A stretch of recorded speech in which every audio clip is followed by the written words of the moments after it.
Good morning, everyone. Welcome to the Metaverse podcast, or Metaverse Nomads podcast, rather, where we discuss our favorite play to earn games. Please like and subscribe so you can join us weekly on our journey through the different and most popular play to earn metaverses. I'm Banjo, and joining me today is Ultra 625, Whitticus, Ray Veezy, and Fancy Hat. So, guys, we have a lot to talk about this week. We have some stuff in Star Atlas. We have some stuff in Illuvium, Axie, and Gala. So, Ray, what happened in Axie this week?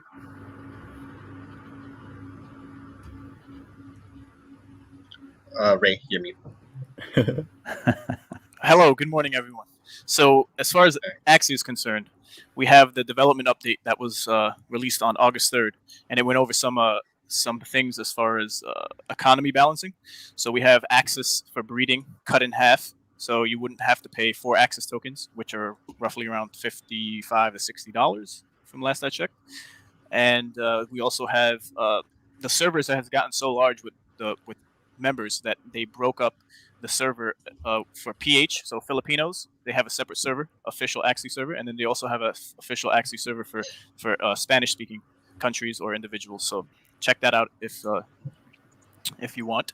And then we have the season 18 went live, so now there's rewards for going up the ranks in the MMR if you're playing per P2P, P versus P, player versus player. And there's we broke 1 million, and I say we because I have my own investments into Axie, and 1 million daily active users. So major accomplishment, leading the way when it comes to the NFT space. On to you, or back to you. So what you're saying is you're vested. Yes. All right. So with Illuvium, we have Fancy giving us a little update this week. Hey, so this week we have expanded to the game Illuvium as Rome, and yeah, we're pretty much enthusiasts who are looking forward to the game. I think the aspect of combining Pokemon and like team fight tactic auto battles is quite advantageous because they both have like weak elements. In Pokemon,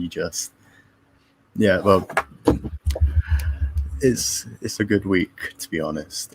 There was loads of good AMAs. They're talking about fuel and how that can be an ERC20 token, and how IOV tokens are going to be the ones who have the right to purchase land in game. Just loads of things are coming out of Illuvium right now where it's friendly towards investors, even if you're not interested in the game, which I think is quite like the cherry on top of all this fundamentals.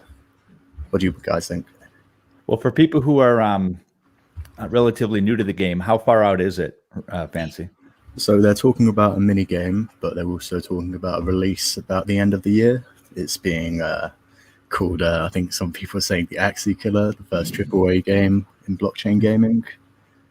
So it's on quicker timeline than some of us are used to in blockchain. So that's pretty aspirational, the Axie Killer. I think I saw Ray fall out of his seat when you said that. If you could just one more thing, Fancy, explain for people how they get into Illuvium. Different games have different ways you start playing the game. What is Illuvium doing specifically? So they are trying to like target towards a free-to-play audience, which is great, but they are thinking about restricting zones with like a ticket wave into them, I guess. So you'd have to pay to be able to get into a zone, and then you could like play to earn, which isn't the best, but it is what it is. Yeah. So at the moment you have the ability to stake their coin. That's offering quite good APY at the moment, but it's all variable to change depending on the demand on the coin. But yeah, it's as I said, it's good even if you aren't interested in the game, just because of all the people who have invested, like the teams and individuals are quite well known in the blockchain industry. So yeah. Well, the graphics are beautiful. What do you guys think? Looks great. Very vibrant colors, yeah. Draws you in. Yeah, it's going to be interesting seeing them come to life. Some of the characters themselves kind of had a little bit of a, we were talking about this earlier, kind of looked like a rubbery plastic feel when you look at them just in the image, but actually seeing them animated would be pretty interesting. And yeah, just the progression. I know very little about it, but just following along as a project that seems promising and quite interesting. I'm also very interested in their Alluvium token, which has gone up quite a bit from something like 350 a week ago to over 500 this week. So lots of folks seem to be finding interest in both the token and the project. Yeah, it's interesting how people are moving into the play to earn space, because we follow a number of different projects as people know, and all of them seem to be getting a lot of traction. It's a double-edged sword. One, I love it that it's getting the attention, but at the same time, the prices are starting to creep up, and it's starting to get more and more expensive in things like Mirandus and Star Atlas, at least initially, to get into the game. Anyone have any other thoughts on Alluvium? Right now, the only thing I would like to add is they do have a few things on OpenSeas at the moment, but none of them are they're just basically cosmetic right now, cosmetic or art. So they have this thing, the badges, the silver dawn or the dawn badges, different colors. They're all cosmetic, so you don't have to rush in to get it.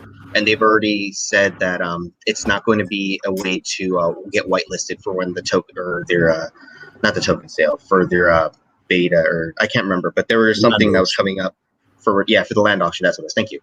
And it was that's not going to be used, so only get it if you want the cosmetic side, and that only happens once the game comes out. That's the only thing I want to add. Good to know. Good to know. Well, I think over time, as we get to know the game more, you'll hear more about it from us on the Metaverse Nomads podcast. But just kind of an initial introduction to get you guys exposed to the game. And if you're curious about that game style, learn along with us rather about the game. So we got quite a bit of up and down at Gala this week. We've had some good news, we've had some bad news, and some things in between. So who wants to start their perspective on the weekend Gala?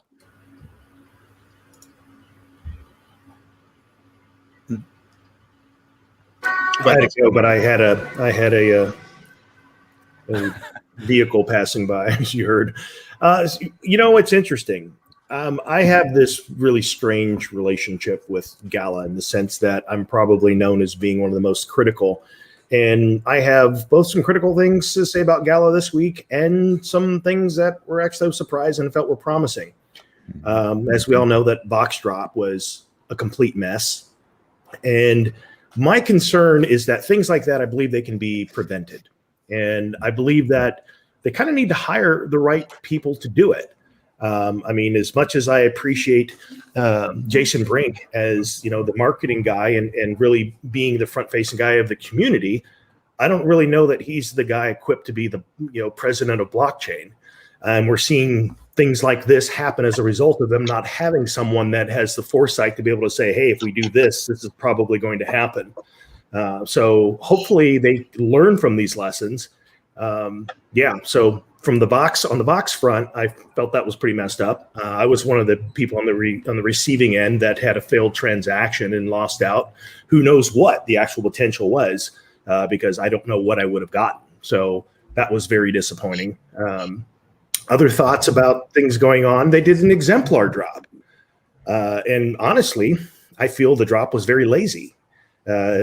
As you know, in the past, when I've covered videos for Miranda's Life about looking at the various NFTs, from the building NFTs to the land deeds, I was looking forward to doing one on the avatars, but they just decided to completely bypass the lore that's normally associated with it, where we see this blog post that tells us about each one. We did get a blog post earlier that talked about the seafarers, so we know a bit about them, but pit fighters, invention of an arena, we have no idea now we know there's going to be an arena, but there's no lore to accompany that. Instead, we got a video. It was an interesting video, but the video basically said, exemplars are cool, go buy one. And so, again, I think that's a little bit lazy. The good news I have to say about them is that we got a snapshot this weekend of the second stress test. and it showed the progress between the first one to this one here. And there was a considerable amount of progress. Back then, they were looking to stand up a few things. They were looking to connect the wallet via API. They were able to do that. So when you did log in, you were able to see your exemplars. You were able to see what was in your wallet. So that was pretty cool. You didn't just have a generic avatar. You actually were able to have your dwarf, your halfling, your human. You're able to see them. And also they put in, I wouldn't call them AI, because the trees were not growing. They were static rather than being dynamic in growth. So that part wasn't completely in, but it was nice to have the trees, to have the roofs, to have the skins on the buildings. Although that the land deed did not match any known actual land deed. So good that we got to see that. Good that there was some considerable progress. But yeah, an epic fail on the Vox drop, and disappointed in the way they approached this fifth reveal of the exemplars. So I think that they're going to release like a full in-depth review of all of them. That might be one reason why they didn't release the fifth Gala blog, but it definitely it's just one of those things where we want to buy more, but want to know more as well. Like it's got to be 50-50. You know, I thought the release of the exemplars was a little bit rushed. It felt sloppy, I guess is what I would say. We heard about, I only heard about it because somebody in our Discord mentioned the exemplars were up. So I didn't even know there was a sale going on. And by the time I got over there, the ones I wanted were gone, which was a Seafair, which is fine. I understand there's going to be competition for it. What it really felt like is they had this great video that they could have been like a premiere release about the exemplars with I think it's the Dark Sun Elf in the forest. And that should have been like the leak that they should have done. And then a couple days later, a blog post, like Jesse said, because I agree, the lore is what kind of inspires you to buy the characters as well. But it felt to me like they were trying to get ahead of the live stream and get that group out so they could get them sold and open up the other ones for sale to get people to buy the exemplars to get into the live stream. That's what it felt like to me on the outside looking in. Ray, you're on mute, man. Well, this is not good. So I agree with with all the points that were made, but when you look at it from a marketing perspective, what they did just plainly with the video and then the release without having any lore associated or descriptions of each one that go below the surface, it worked. So, people bought, people who are more interested in the project keep up to date with the emails. So for what it's worth, whoever was interested got what they wanted, and those who were captivated by the video and pulled in as a new play to earn Metaverse Nomad, they'll get involved with Mirandus. It comes down to the marketing at the end of the day. Yeah, I thought the video itself was awesome. It's probably the most hyped marketing piece that they've done so far that got me excited about the game. Anyone else have any thoughts about the video? I thought it was fantastic. It got me excited. Yeah, there was two videos in that release. The second half was a bit lacking. It's stuff we've seen before. I really enjoyed the forest bit though. Yeah, that got my hype going.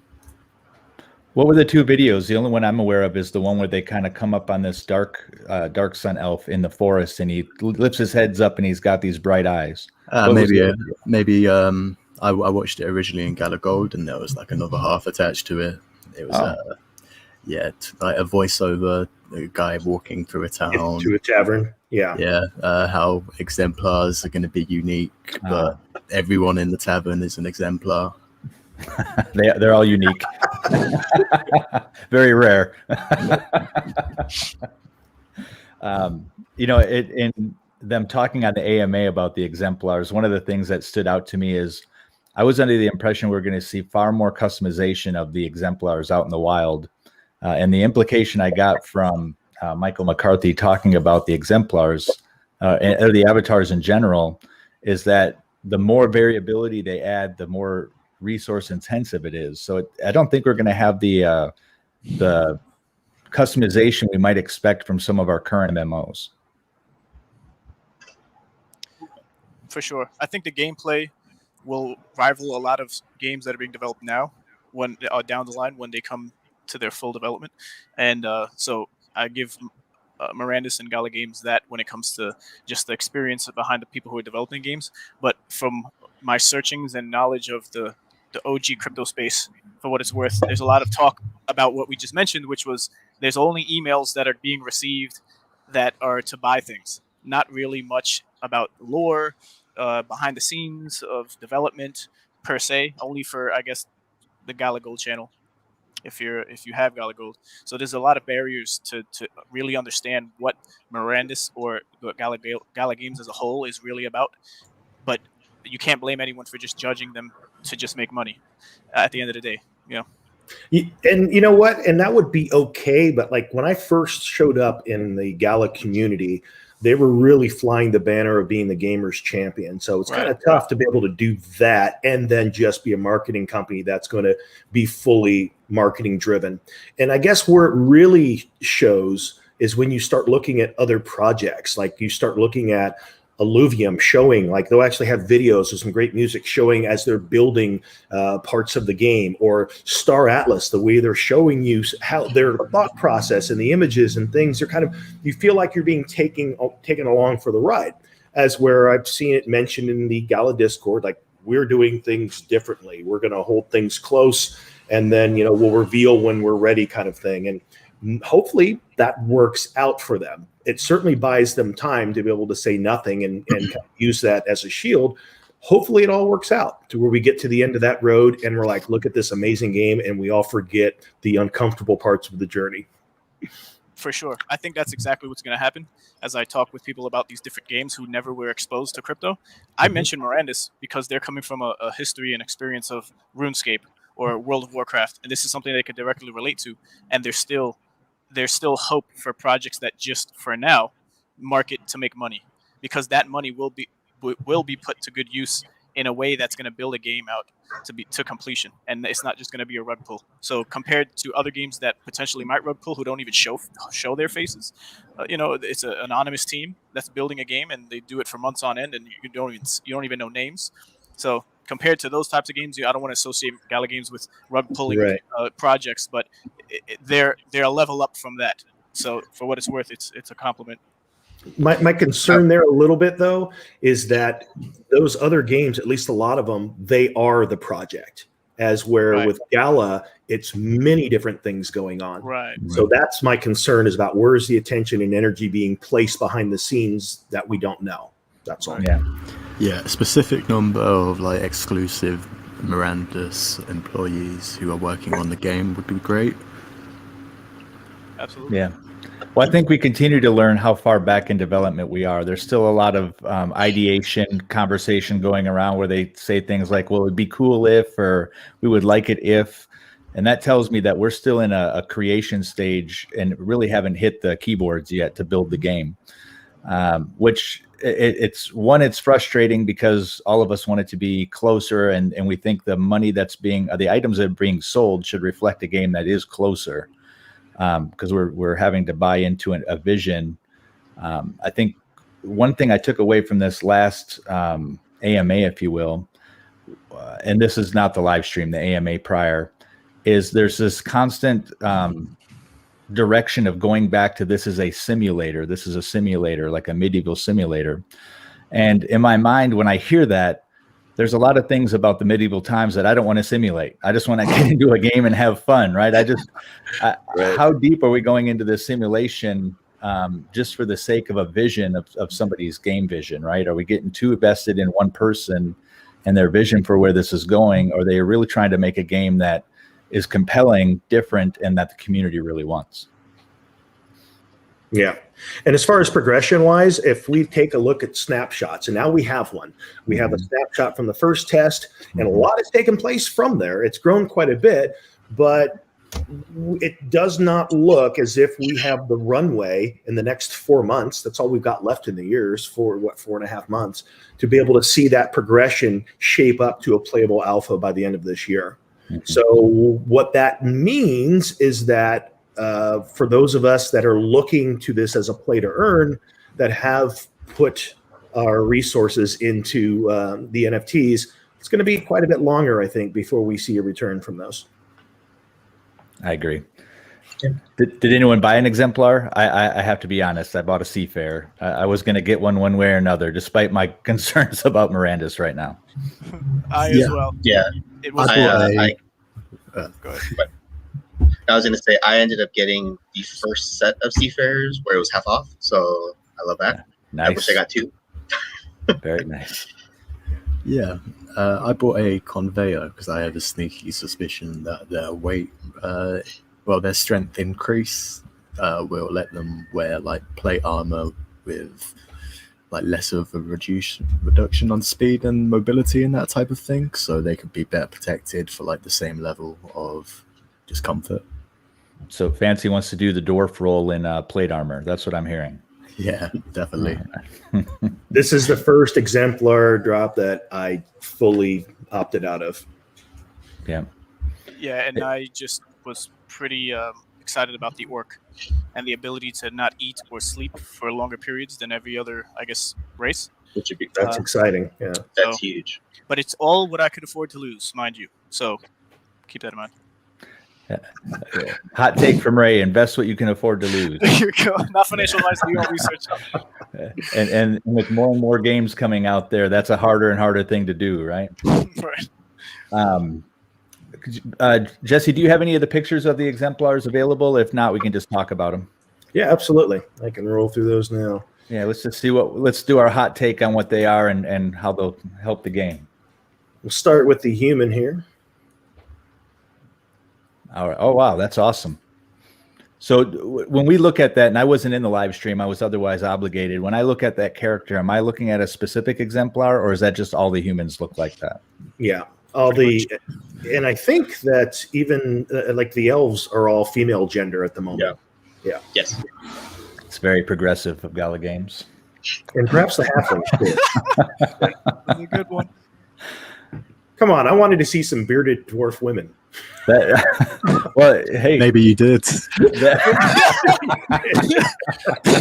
It's medieval times. I have a question because I was only able to do it for a couple of minutes, or for about 10, 15 minutes. But are all the dwarves looking around with that eyebrow twitch up, saying like yes. concern? Yes. They're all genetic trait. Yeah. Okay. Like it's like he's just judging everybody. It's just like you guys are doing it wrong. Nero's on the defense. I'm like, what did you say to me? Was that a sly remark of my height? That's the look on the dwarf's face when the halfling walks straight up to the orc. Basically. That's pretty cool. Actually, it's my first time seeing a halfling. My hot take is that's a pretty cool look. It's here. It's really small though. I do want to know. Okay, go ahead. Anybody ever do put a halfling and a dwarf next to each other? Are they the same height, or is a dwarf taller? I think halfling is definitely smaller. Yeah. Okay. Because when I saw the dwarf, because I was a halfling, so when I saw the dwarf, I was like, man, the dwarf is small. Because it looked like I was looking down at the dwarf. But it's the camera placement. Yeah, the camera placement for the halfling is not at their eye level. It's actually above them. That's why we were wondering that too. Like from the halfling's view, what would you see? But the camera, at least for now, is placed considerably higher than their head.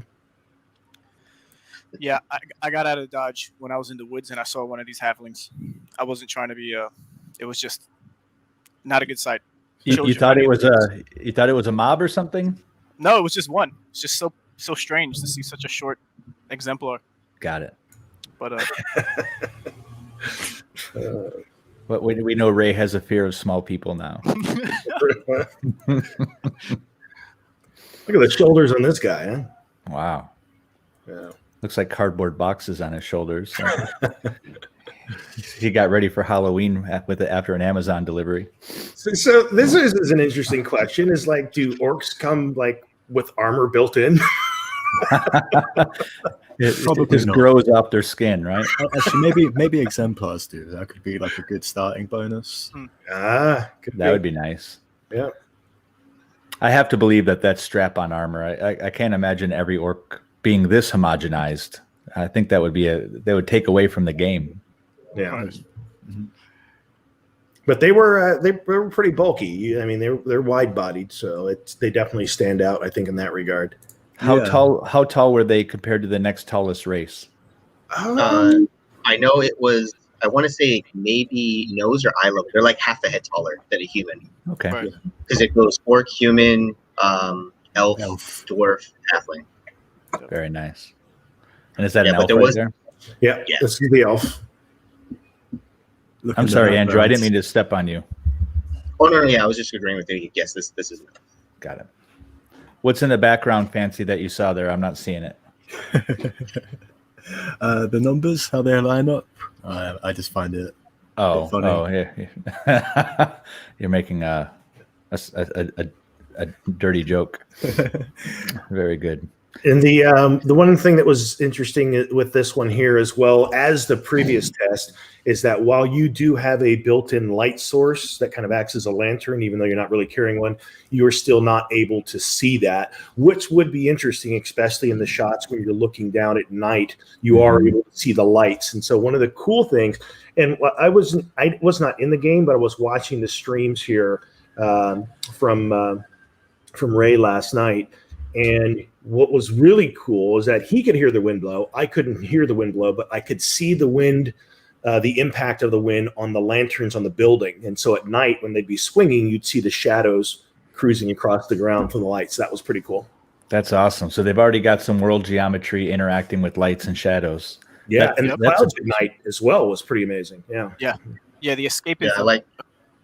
Sorry. Right. Yeah, the escapism component is gonna, I guess, grow more and more as the games are developed, where you're gonna be able to be immersed with just the sounds and the, basically just sounds and sights, more so sounds that make it more real of an experience. So the sounds of birds and squirrels during the morning time, it switched very, very quickly from just the wind howling at night to just birds chirping. So that could be worked on, I guess, just the transition.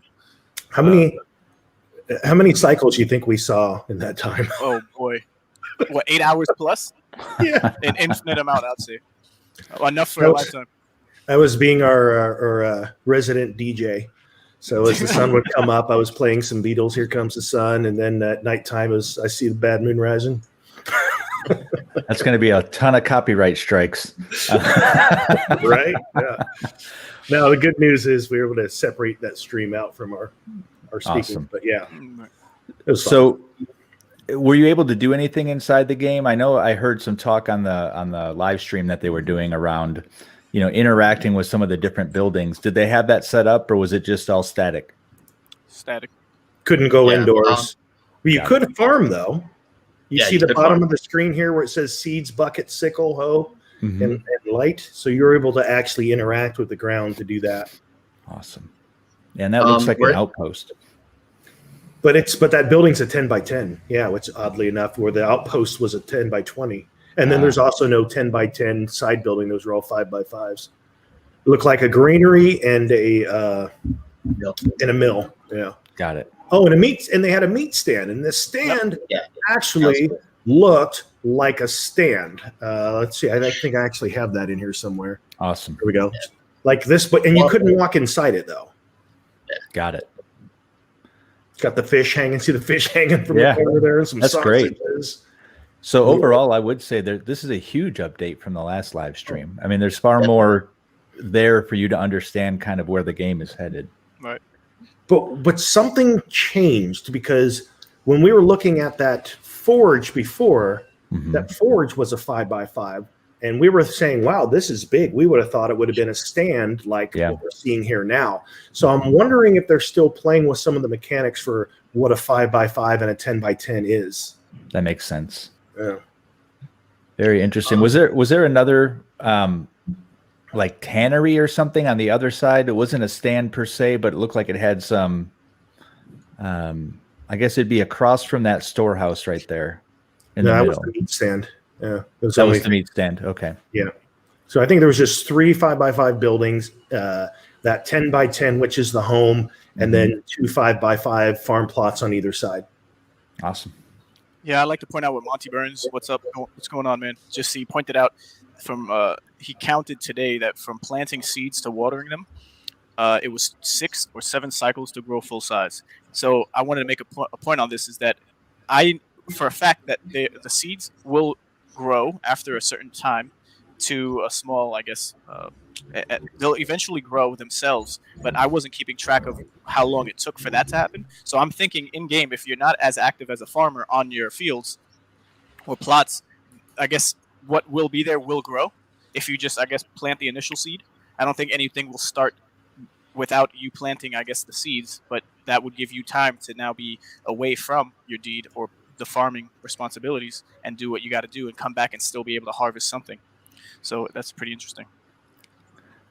So 6 or 7 cycles, but how many minutes between cycles? So if we were to think about the actual clock time, how long it takes to grow, how long is that? Right. I think it's the same as last time with 3 minutes. Probably. I didn't do it myself, but it's interesting to find out exact. It might change, but if we can definitely go off of these numbers down the line to see how long it would take to just handle a 5x5 plot, right? And we could. Yeah. There's good information there. One of the things about farming that is still that I'm curious about, at least, is are there going to be seasons? Is there going to be regions that grow better than others? And then, say for example, the is it the true providers, the ones that gain a bonus to farming? Yeah. Does that mean that their cycles are reduced? Does it mean they gain more yield? Mm-hmm. And then another thing that was interesting is that within those, and I was trying to find a close-up of it, and I don't know that I loaded one here, but I was trying to figure out like what the yield would be, because you essentially get, now it doesn't look like we have one there, but you essentially get 5x5 within that 5x5. So within that 5x5 farming plot, there's 25 little squares to plant. Got it. Yeah. Okay. So it makes sense to me that a true provider would probably just get an increased yield in that type of environment. Right. But we're starting to learn more and more, right? I mean, we see a mill now, we see 25 by or 5x5, which I think is new information if that sticks. Can any of you kind of run people who weren't on the live stream through the game that was being played? You mean the little game within the game? Yeah. Yeah. So as within the Rome Guild, and by the way, all of you in the guild are awesome for sharing and keeping us up to date on the things that you discovered. Ray and Fancy, you might want to give shout outs to people in particular that were especially helpful.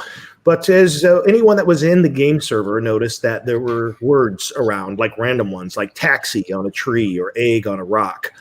And so then it came the question, what is the significance of these words? And so, we just began exploring and finding more. And the next thing you know, there's approximately 8 words total that have been discovered throughout the land, and a couple of ruins, like 2 of them. No idea what they mean. And so, that was really, and by the way, I think that is brilliant by Gala to do that. Put it this way, that one act alone probably increased the amount of time a person wanted to be within the game world by 10-fold. Yeah. If not more.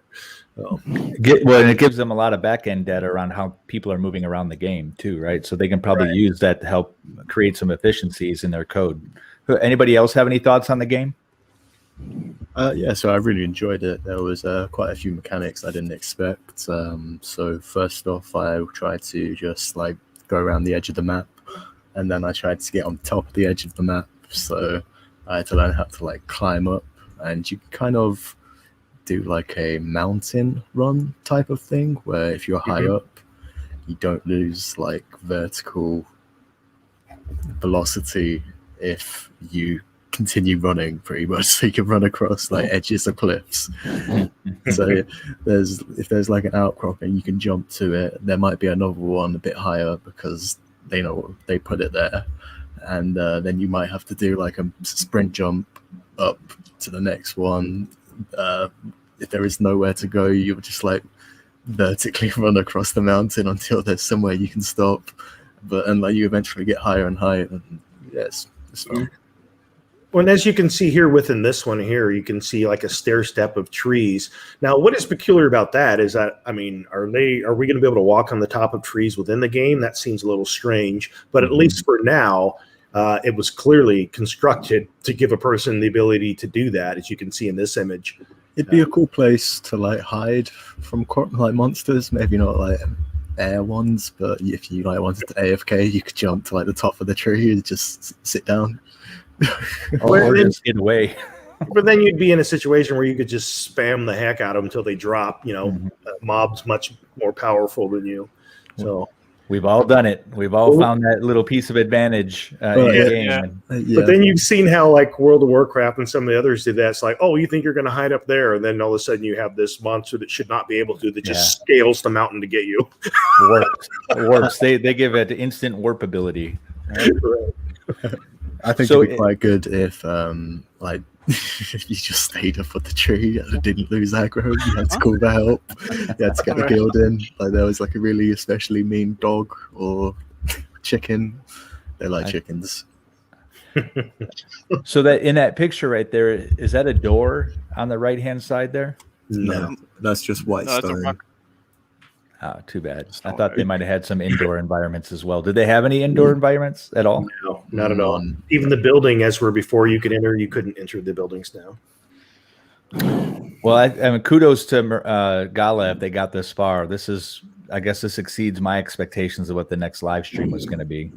It looks like they've done some good work between now and then. And I wonder if this is, how far back in production this is, or is this currently their current state, or are they a few states ahead of this? Yeah, I wanted to make a point about the trees. I think if they're going to be talking about this being a real life simulation, I think we will be able to be on trees, because if you're an archer, I guess you can camp on a tree, but the trees have life cycles, so it's not like you could particularly stay on any type of tree unless it's maybe one of the largest ones that have a longer life cycle. Because it's I wouldn't be able to talk about it in depth, but I can see us being able to go on top of trees. It might be hard to do so, and there might not be a given path to do it like it is clear cut here.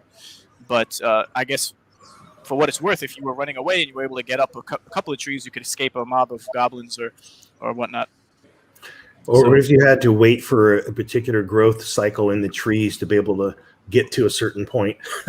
Right. And they could gamify that as well, just as we see within this alpha right here. So it's pretty fun, and there could be competitions. I'm sure they thought about these things as they want us to stay inside the server for longer periods of time to achieve this mystery of a reward. And on that note as well, I just want to do a quick shout out to the members of Rome who were helping and participating in the ladder to climb the tallest tree in the land.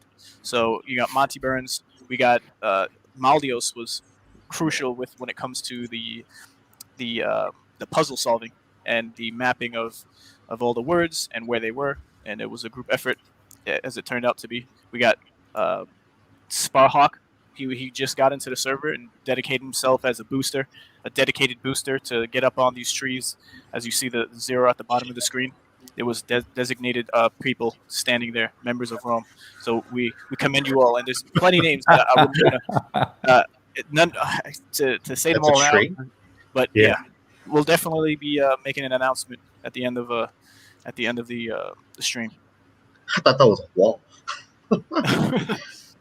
Yeah, that massive green blob is one tree. Yeah, you can see it from pretty much all over. Right. I wonder if they have plans for that. I wonder if there's going to be, tree elf type of behavior up in Miranda's. So is there going to be a city or something up in the trees with trees that big? Seems doable. Yeah, for sure. Yeah, interesting. Yeah, you can see a guy up on the cliff on this picture, the white 0. Oh, wow. Yeah. What amazes me, too, is that from all the way up to where we were, like second to tallest tree in the land, I guess you want to call it, there was, you could see at such a range, the zeros on top and even the bodies. Like, they would be considered just black dots at that point. But I was able to, as high as I was on the ladder, to try to scale this, as we were scaling this large tree, you were able to see so far into the distance. Maybe not writing on a wall, but you can see the bodies and their movements. So that's going to be important when the actual game Is it playable? That's something we also did investigate too, is like when you can see something up close and you start backing away, what is the mechanism for how it fades? Like, is it going to just disappear instantly, or will it lightly fade away? And it was lightly fading away. So that's really helps to give a kind of a, an element of realism to how close you have to be to make out the details in something. Right. So do you guys think they'll make it environmental, or they'll use like an environmental fog or an environmental haze to kind of create that? Or because it seems pretty wide open now, you can see across the map. And I can't imagine every day they're going to want you to see across the map. So what do you guys think they'll do with that? I think they'll do fog. Yeah. That'd be pretty easy. Fog of war. Everybody has it. And it's a nice way to pretty much make it more scary. When you walk into the woods, you're like, oh, I can see the town. And then take like maybe another 50 feet and turn around. You're like, oh my God, where the hell am I? Yeah. There were some great nighttime shots like this here where where you see the town. And so like I can imagine how if you were out in the woods for a long period of time and you finally get to where you see off in the distance this here, and you're thinking hot meal, bed, the tavern's there. So it literally has that feel of looking at a town off in the distance. It's pretty cool. Yeah, I know some people have different theories or perspectives about how dark it is, but I love it. I like the idea that I don't know what's between me and that town, and that I'm going to have to traverse something that's potentially dangerous just to get there. I think that's awesome. Except for we can see these O's now, but I'm assuming we won't see those. But we will be able to most likely see someone's light source if they have it on. If they've got a lantern and they're walking in town, we should be able to see that. I can accept that in my medieval simulator.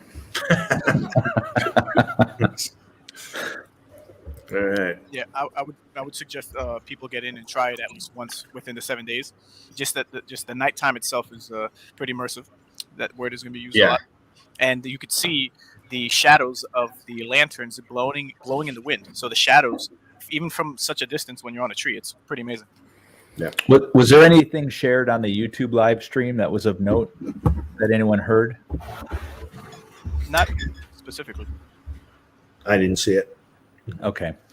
Because I know they were talking about it. It was being treated kind of like an AMA, and they were answering some questions about what was going on inside the game. Unfortunately, I didn't get a chance to listen to the whole thing.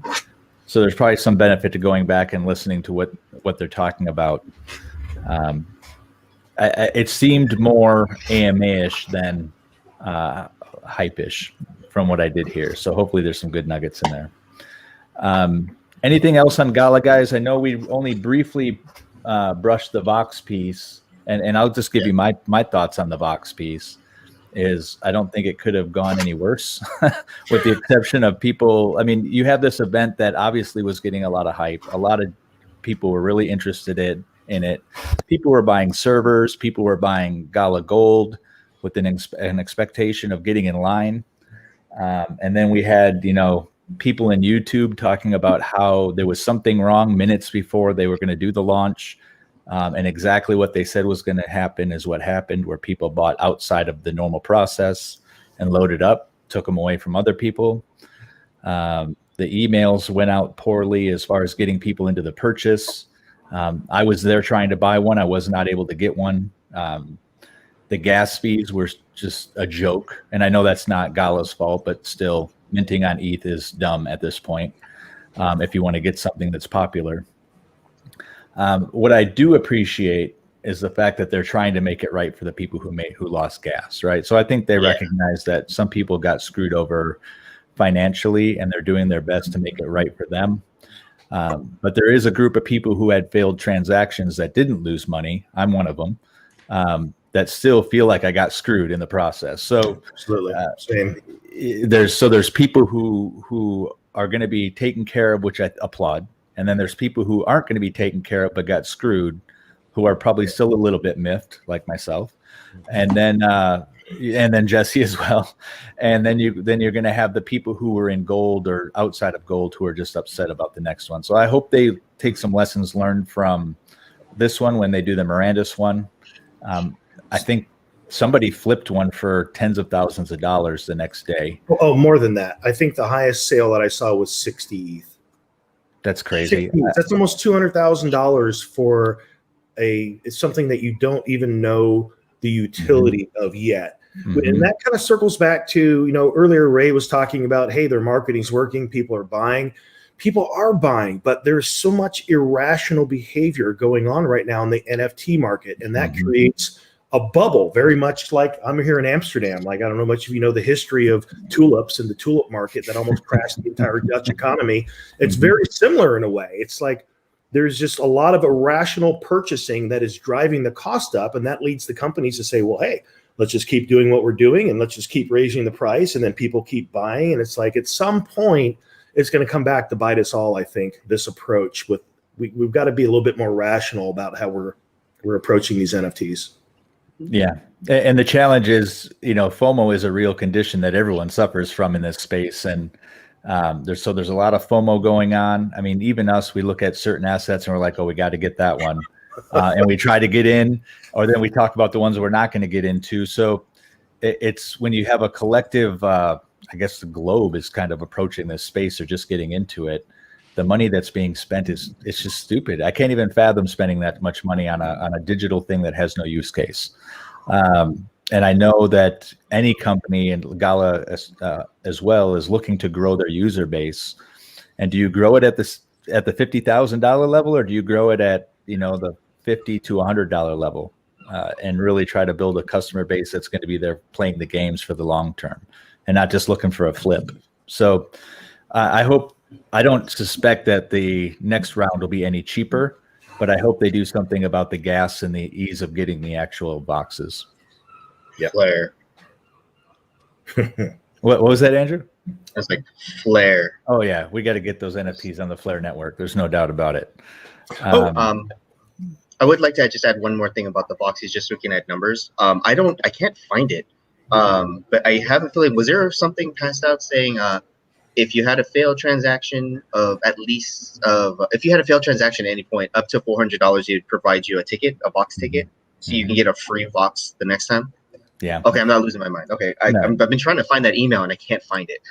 I think it's in the box announcements on their Discord, or it was on Twitter, but I think that's their way of making it right. And I think that's pretty fair. I mean, I would be happy if I lost a couple $100 to get a ticket worth, retail value of $400, and you can trade it and sell it prior to the sale. So I think the resolution was appropriate, but I still think there's a population of people who feel like they got screwed, who that's not impacting. Jesse, it sounded like you were going to say something. Yeah, I just had one thing before we left Gala that we didn't quite cover yet, and I think we should probably take 5 minutes for it, but I'll wait until you finish this thread. No, hit it, man. Let's do it. Cool. So one of the things that we did mention is that there was new exemplars, but we really didn't talk about exactly what those were. We did mention, as you can see here, the Seafarer, and these, again, only come with the one-sentence description, which is born on a Nar in the violent seas of the north. They excel at navigation and finding things lost at sea. So that's kind of, it's always like, this is all that we ever really get to read into. Normally we do have a little bit more, and that's kind of what was the missing piece, is the lore blog post. But with this here, it tells us they get a bonus to sailing. And of course, that gets us all to scramble to go and get one. But that's a bonus to sailing. It doesn't mean that you can't sail with any other avatar. But the finding things lost at sea, it'd be curious to see what kind of mechanic they have to make that work. Yeah, and we did get a blog post for the Seafarer. It's all the other 5 that we do not have before. Right. Speaking of those, this next one was, I think, one that probably surprised most of us. And I think I would almost have to say that, based on that AMA where they were talking about this, that this guy kind of was born out of that brainstorm. Again, going back to what you were saying, Banjo, about they're still in the concept phase. Well, I think this came out of, arenas would be cool. And this guy is described as, with the roughest imaginable upbringing, the pit fighter excels in fighting in the arenas and often takes home the winning purse. Bonus when fighting empty-handed. So now we've kind of have a clue that there will be arenas within the world of Mirandus. And is that going to be a building? Where's that going to be? Will it be a standalone deed somewhere or somehow? Because I can't imagine a 20 by 40 holding enough people to be able to see an arena fight. But Who knows? Actually, Maybe. maybe it might be built directly into the citadels. Could be. That again, that's actually probably what it will be. Being that we Yeah. don't know the citadel layout, perhaps each citadel will have a big arena. That would be pretty cool. I love the idea that they have a class that's implied that they're going to be fighting another person. So we see the first glimpse into PvP, which is fantastic.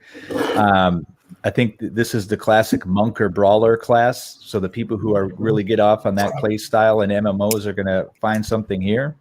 And I think, if I'm not mistaken, this is the first combat-based human, right? Everything else has been sort of like skill-based or profession-based. So we finally have our first glimpse at a human fighting exemplar, the only one, as I recall. Yeah, that's I the only have one. always hoped that Rider of the North will grant like some horse fighting abilities. Like a cavalry thing. Yeah, Yeah. they like they fight with you in battle, like kick him in the face.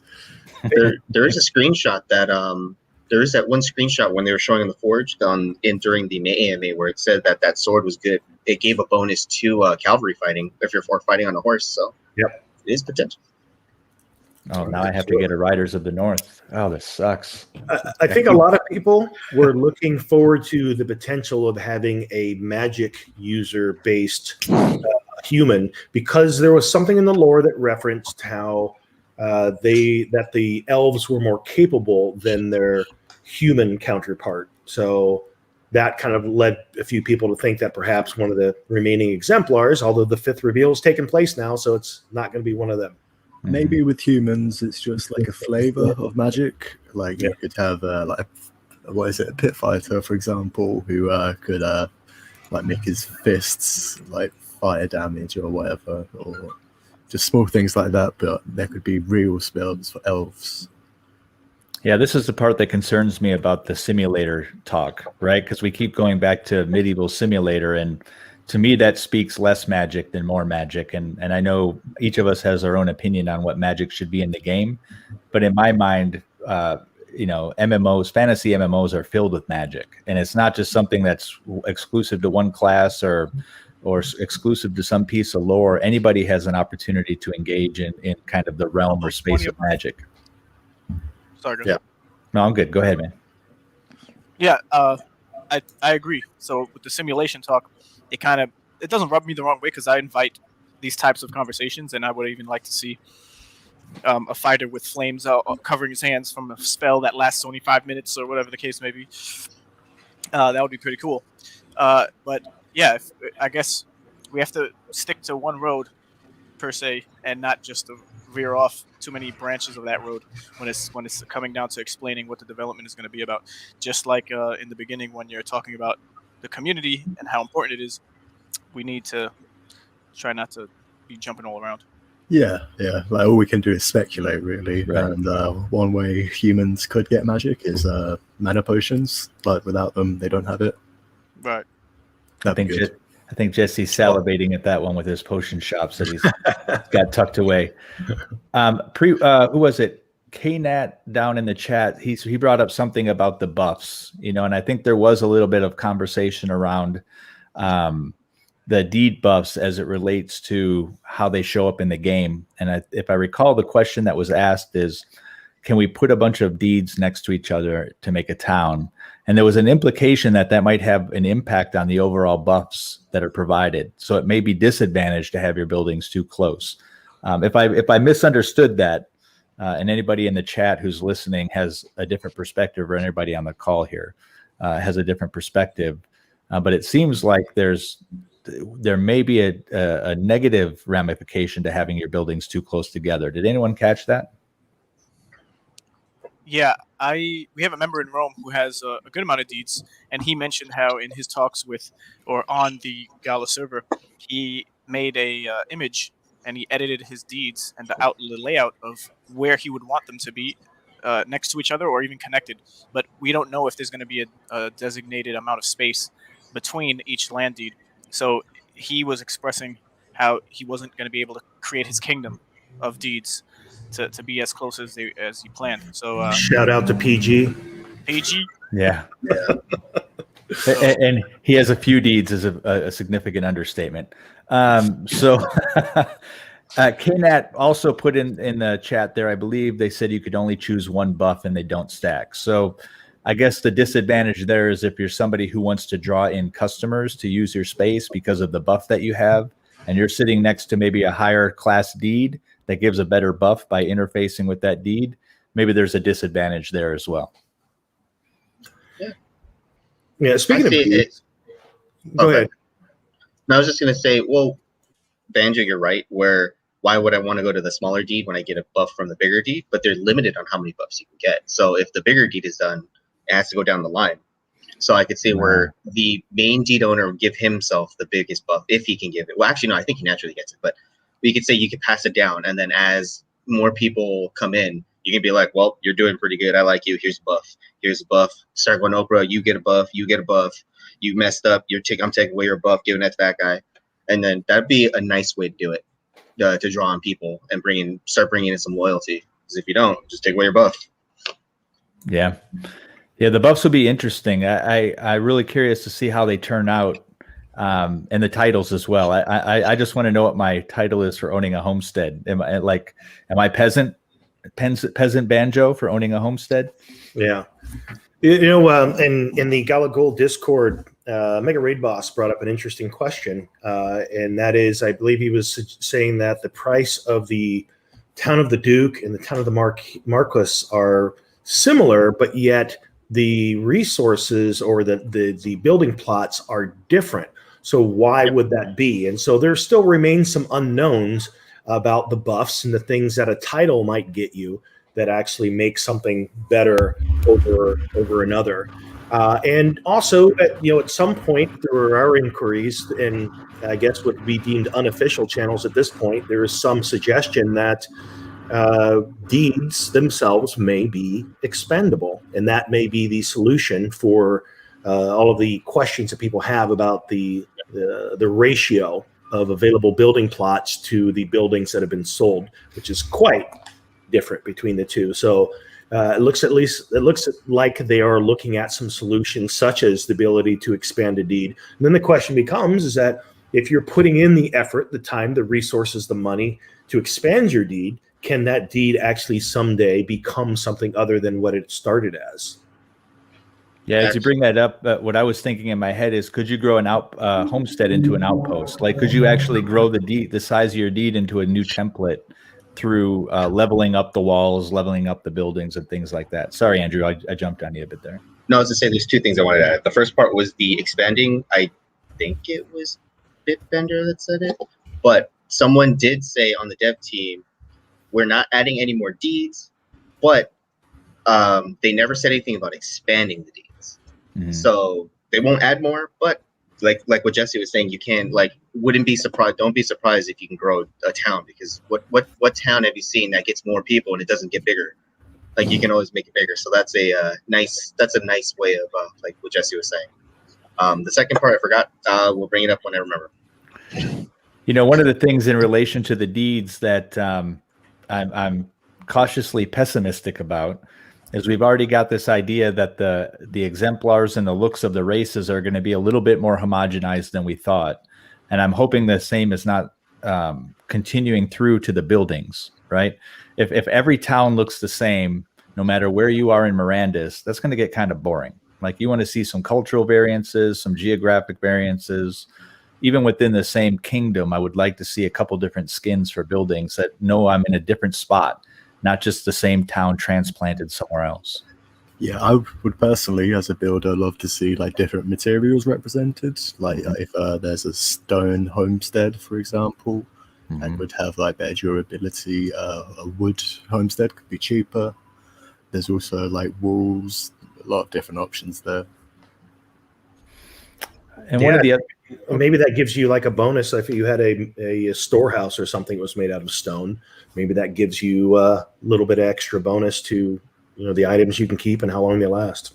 Yeah, and if there's seasons, a stone could be better for heat. You wouldn't have to use as much wood, I guess.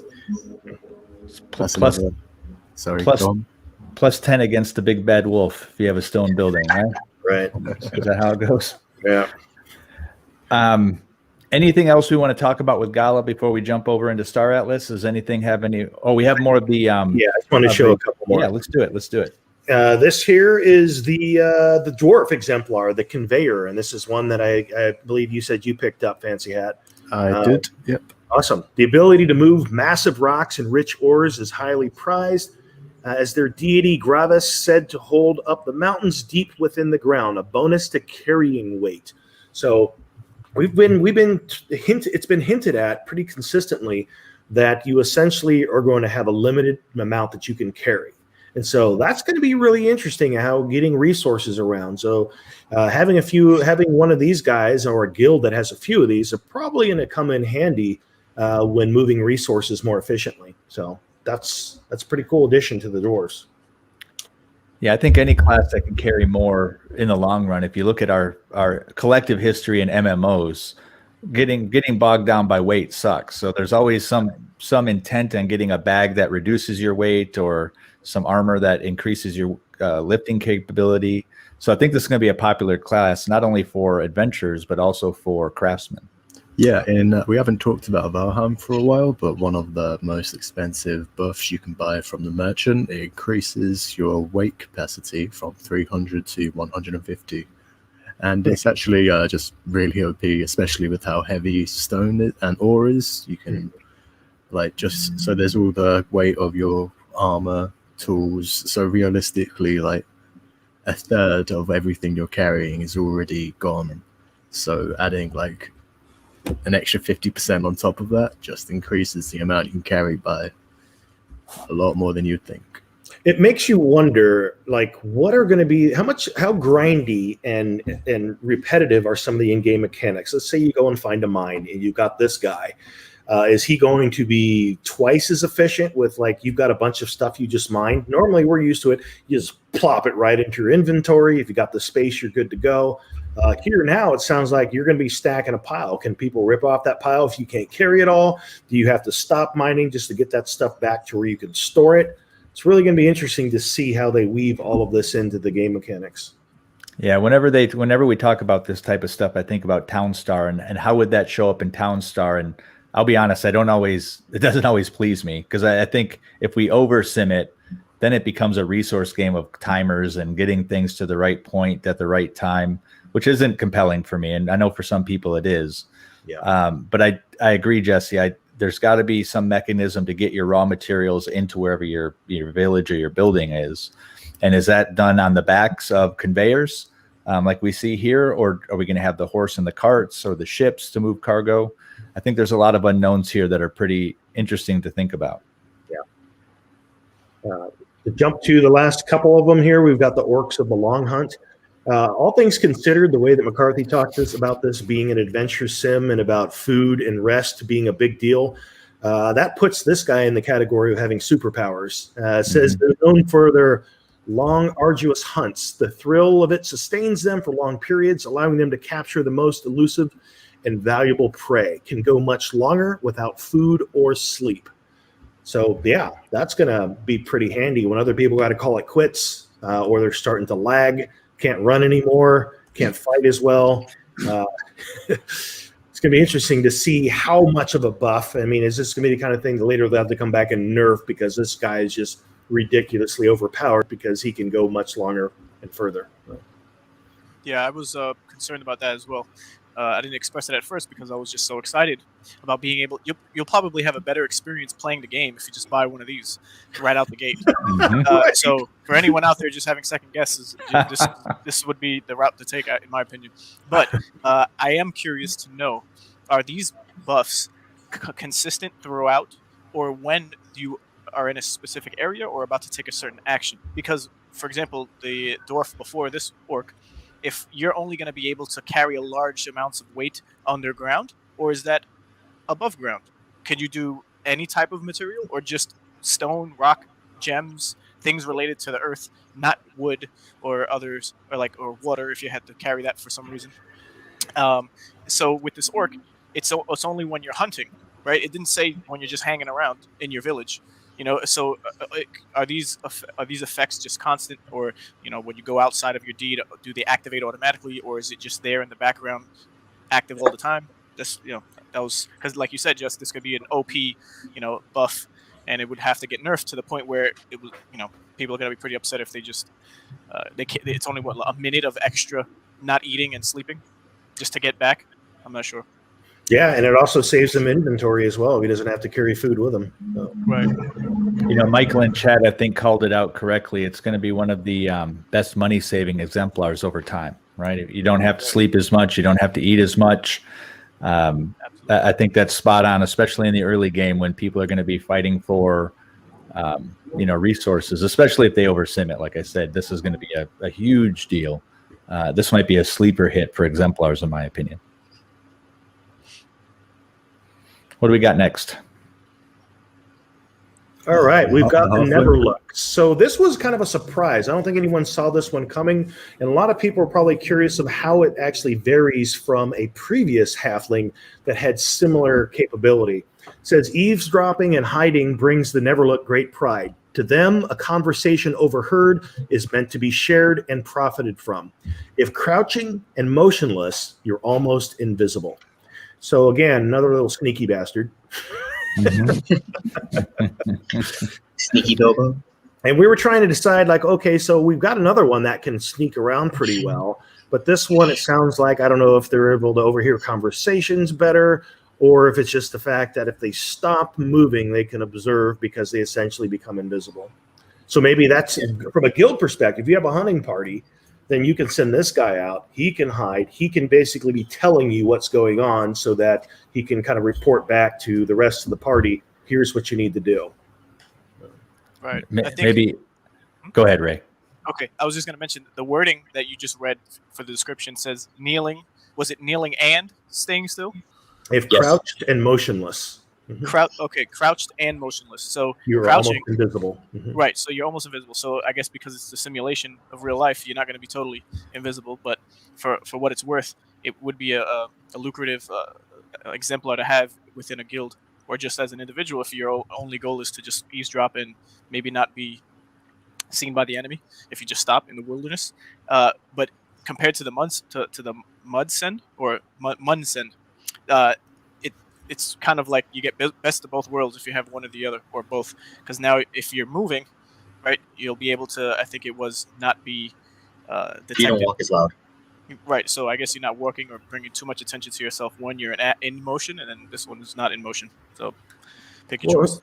And who are they eavesdropping on if there's no NPCs? I see this as the class you send to work on some economic stuff and go look at another guild's resources and report back to a guild that might be inclined to go and get those resources. So I think the play might be to have, so you get a even strider, then you put a never look on his shoulders, and you get a mum send on top of his shoulders, and they'll be about the size of a normal person. Put a cloak around him. Right. Yeah. So the mum send, he can jump off and just run around. The never look can jump off, and he just stands still, and he's like in stealth. Yeah, that'd be cool. They've definitely built the halflings into the archetype of a thief, right? We've got a thief, bard, eater. It's kind of like the Lord of the Rings archetype, so to speak. I like where they're going with the halflings. Ultra, sorry, go ahead. Oh no, I was just gonna say it's Mirandus's version of Assassin's Creed, where they're like, "What's that?" And you just crouch really quick, like, "Oh, it's nothing. Never mind. Nothing there." Yeah. So Pre-Wish in the comments said they did say you cannot steal from other people. So that's out of a possibility. But I do notice how all of these, if you're on a guild or playing with more than just 3 people, your best bet to specialize in a specific profession would be to buy all of the dwarves, or at least 3 of them, if you're not having more than 3 people in a team. But they seem to help each other as a class of race, versus if you just had one as an individual, you get much farther with everyone owning a different orc or a different type of halfling or dwarf in that case. So you'll be more productive, I think, if you just had everyone playing the part as a different dwarf, and then make moves. You know what's interesting about group makeup is on the AMA, they talked about the idea that there wasn't going to be a group. So you're not, typically you group up with 4 or 5 or 6 people and you go out and adventure together. But in the AMA, the implication was that mechanic's not there. You just go out together, but there's no group mechanics where, my spell heals this person or my AoE spell heals this part of the group only. So I'm curious if they're going to make that kind of, when you think about raids and you think about groups, how are they going to tune that against a group that's not a specific size? Because then you can just zerg everything, right? So if you have a 10-man little party going up against something that is really tuned for 4, it's not going to be that fun at the end of the day. Did you guys hear that as well? Well, I didn't, but to your point, I wasn't talking from the angle of battling or dungeon diving and just straight combat. I was thinking of if this is all resource based harvesting or it could be combat, but I was taking the angle of just harvesting resources. Mm-hmm. So for the dwarfs in this instance, there would be no magic that would help one dwarf over the other, but they would all be specialized and more or less help one another if they're all in a cave doing a specific job. Because one person could see in the dark and the other one could carry the most, and there would be another one that could, for whatever their effects were. And the same would apply for orcs, because they seem like the ones that would be outside of a deed more so than any other, as far as hunting, right? Harvesting meats and maybe some wood materials, because they could probably carry a little bit more versus the dwarf, or maybe not as much, but a good amount compared to a human. So we'll just have to see if that's as far as the magic is concerned, I guess if that's not going to be a thing, then you won't be able to help each other with your mana to help each other. But if everyone could hold their own within a group of the same race, then you'll get farther in that sense. Well, it seems to me if you're a healer class, you're going to be healing people, so it's going to have to be proximity based, something like that. Jesse, I saw you pop the elf up there. Why don't you pop it up and? Yeah, I was going to say that of all the races, I don't think you'll be seeing the various elves traveling together with each other, especially the sun elves, which seem to be somewhat of a nemesis of the light sun elves. It says this ancient race believes the sun will fade away, leaving only their kind behind. They see well at night.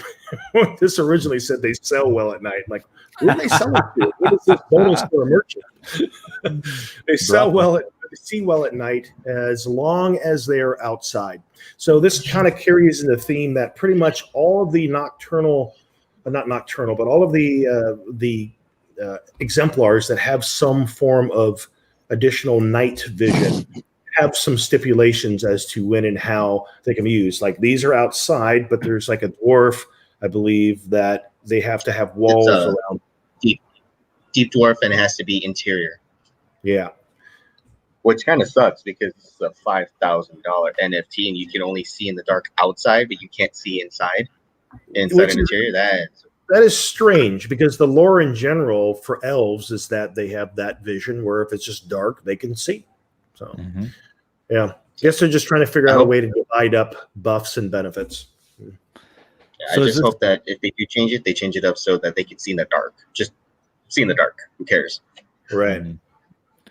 So do you think this is the equivalent of like the Necro? I know it's not about death, but magic seems to always have like a good, a neutral, and an evil component. Is this the evil component of magic in Mirandus, or do you think this is just like a chaotic alignment within the elves? Well, here's my thing with this is like the way they describe that for a $5,000 exemplar, that's kind of a lame thing to have. I mean, like when you look at some of the other elves, you've got one that can heal in the sunlight. So you would think that these guys would have the opposite. Like when it's nighttime out, they can convert their energy to hit points kind of thing.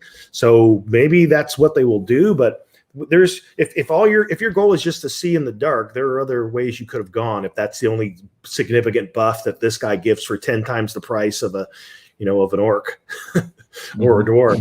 So hopefully there's a bit more to it. And again, the elves seem to be those that have the ability to use magic. Again, another reason it would have been great to have a bit more lore about these exemplars that were just released.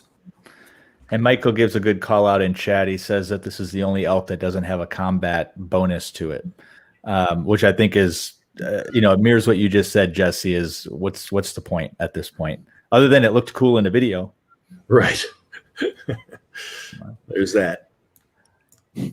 All right. Does that cover Gala, everybody? Is there anything else that anybody wants to cover? Nope. I think we got it. All right. So why don't we jump into what's on our minds, and what we discuss a lot lately is Star Atlas. We had Town Hall number 12 on Friday. So why don't we just kind of give our first impressions of the Town Hall? What did we learn that we didn't know already? And then we'll get into some other topics. I think for me, the thing that makes Star Atlas stand out as a game and a project as a whole is they don't skirt the issue of play to earn. They even use the term return on investment. They talk about these things openly. And one of the things we have coming up Tuesday is some white paper editions that are going to be talking about the actual economic mechanics, how you're going to earn in game, and they're giving that information so that it's kind of like if you are someone like we are who is in this industry because we actually want to become successful play to earn players. They're the ones that seem to be setting the stage to say, look, here's how you're going to do it. Here's how we're going to equip you to do it. Here's what we're creating to that end and what we're all about, and the fact that they've engaged economists, all these things. So this one gets me the most excited because, and it's honestly, it's not the one I would be most excited about playing. If Mirandus was the same side-by-side developed project as Star Atlas, I'd be all about Mirandus. But because of the way they're presenting it, staging it, putting it together, I am most excited about Star Atlas. Yeah, I think Michael, the CEO, he paints a compelling picture of the game every time he talks. During these town halls, when you get the developers up and they start talking about the mechanics and how things will work and how things won't work. I love the transparency and the vulnerability about, no, we want to do that, but we just got to push it off. Or yes, we plan to do X, Y, and Z. And I think with rare exception, the only thing I saw a little bit of a tap dance around was the token allocation for U.S. citizens, right? We know that that's a touchy subject because they can't tell us how to get those tokens the wrong way, but there are wrong ways to get those tokens if you're U.S. citizens, right? So I get the tap dance there. That puts them in a little bit of liability or risk, but the ability of them to come in and paint such a compelling picture just by talking about the mechanics and what they're doing every week, it draws you in. It's my favorite project right now. Just like Jesse, I'm not a space gamer. I've never played Eve. I've never played any of those games.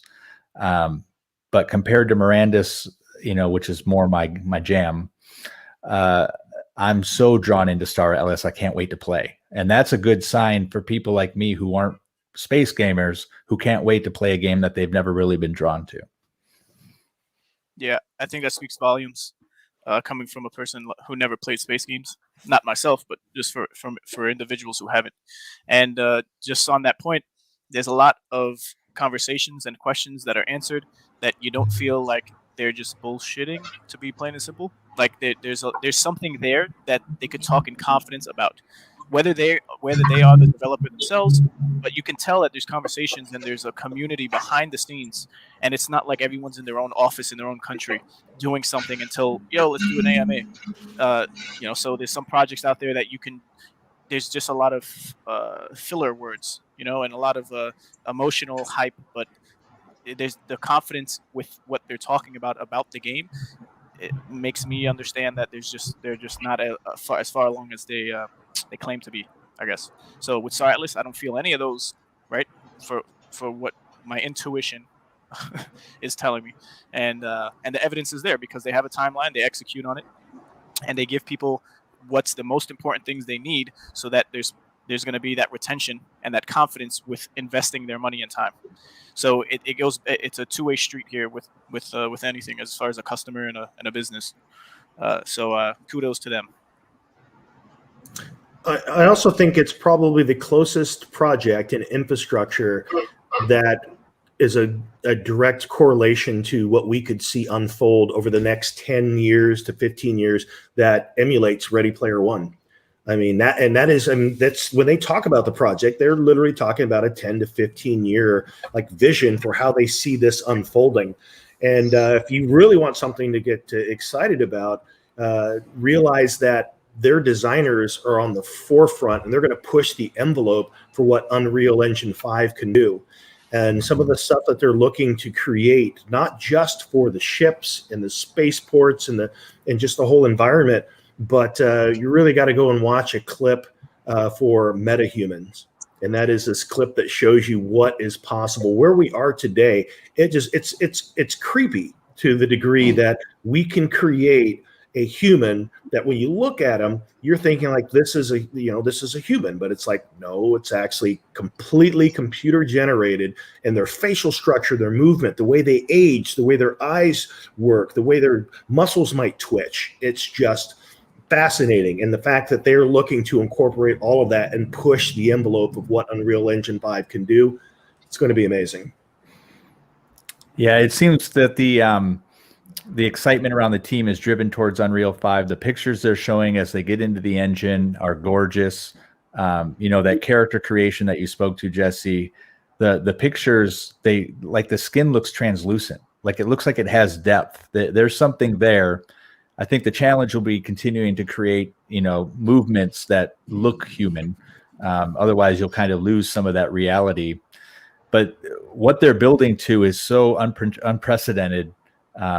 It just blows me away. And the proxy, I think a couple of us have been kind of getting into Eve and seeing what Eve is about and how, politics and guilds and industry worked there. And that's getting me more excited for the game, because if some of that intrigue and some of that, conflict comes over into Star Atlas, there's going to be something there that's bigger than just, clicking some buttons and mining some ore. And there's going to be real, political savvy that's necessary to kind of get around and be successful in the game.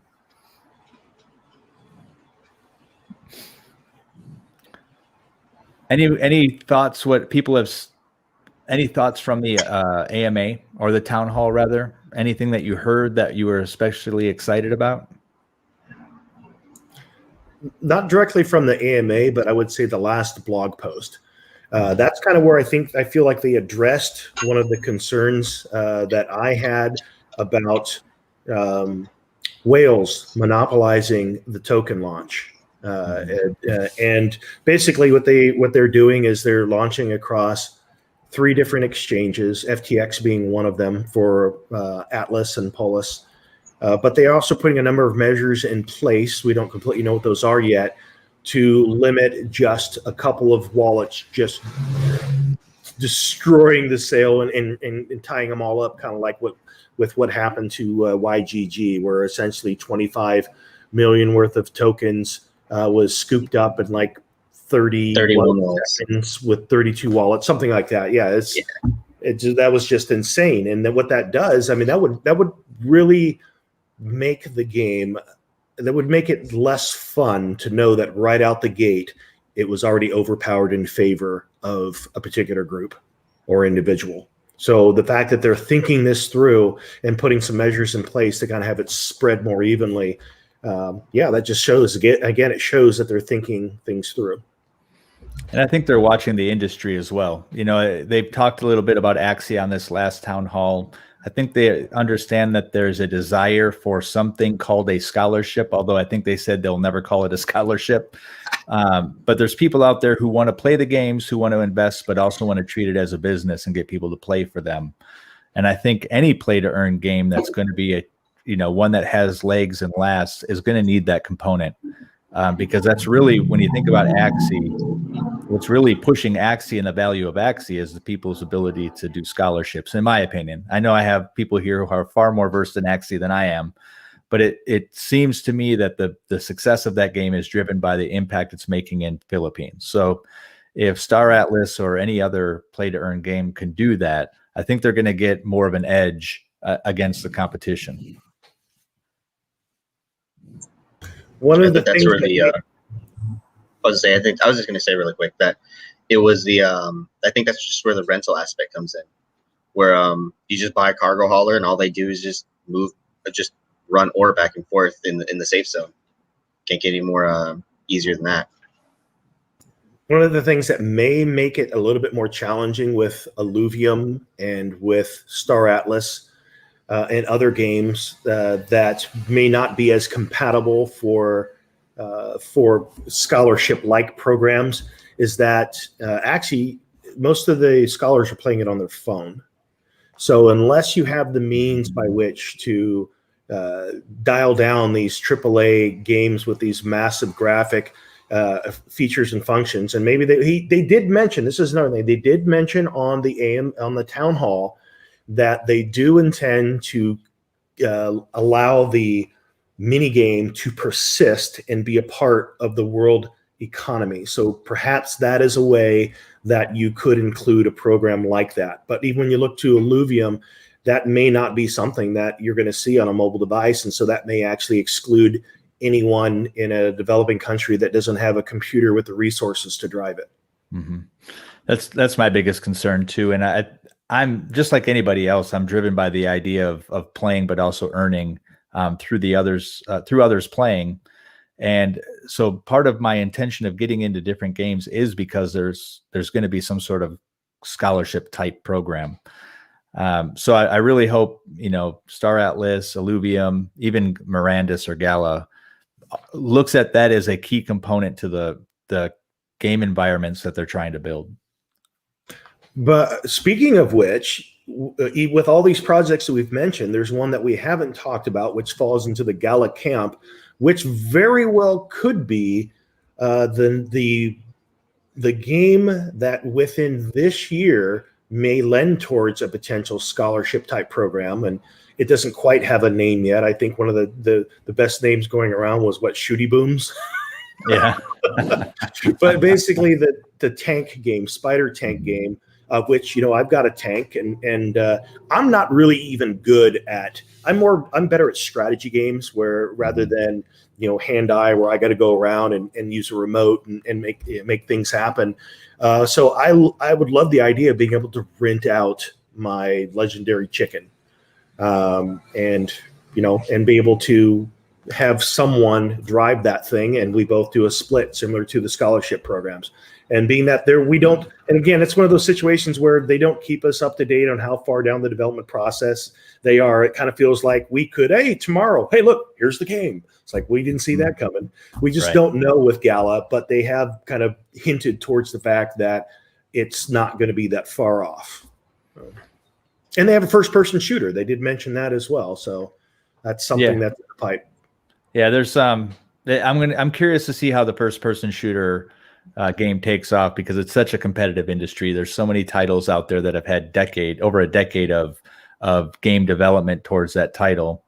So it'll be interesting. It almost feels like a AAA current shooter needs to come to blockchain to really get the traction versus building one from the ground up. I mean, I want them to be successful in it, but it's going to be a hard demographic to pull into your game because there's so many people who are into the Call of Duties and the Modern Warfares and the Battlefields, and that's their game. Like they've been playing that same title for years under its different formats. But I agree on the Shooty Booms or whatever the Spider Tank project is going to be. It's one of those things where I'm at the point now where I didn't invest anything in that game because I have to put my money in the games that I really want to play. But I do hope that people who got into the chickens and got into some of the higher end NFTs, I think they sold that one of one skin, didn't they? The one that was like, how much was that skin? $250,000. $250,000 for a skin. It makes my heart crush. I don't know how people can do it, man. You can make money with that 250 instead of just buying something that is a cosmetic. So, I guess Gala is proving that there are people out there who will spend this kind of money without a return, right? It's making me feel like I'm in the wrong end of the business.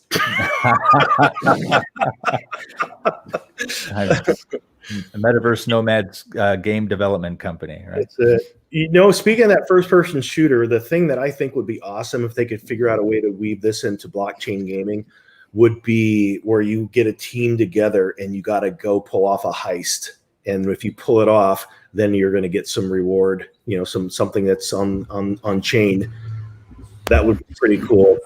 Kind of a first, especially if you had a avatar where it got burned if you died. You had to buy like grenades as an NFT. They get burned if you throw them. Yeah, I could see that. Yeah, working. That could be fun.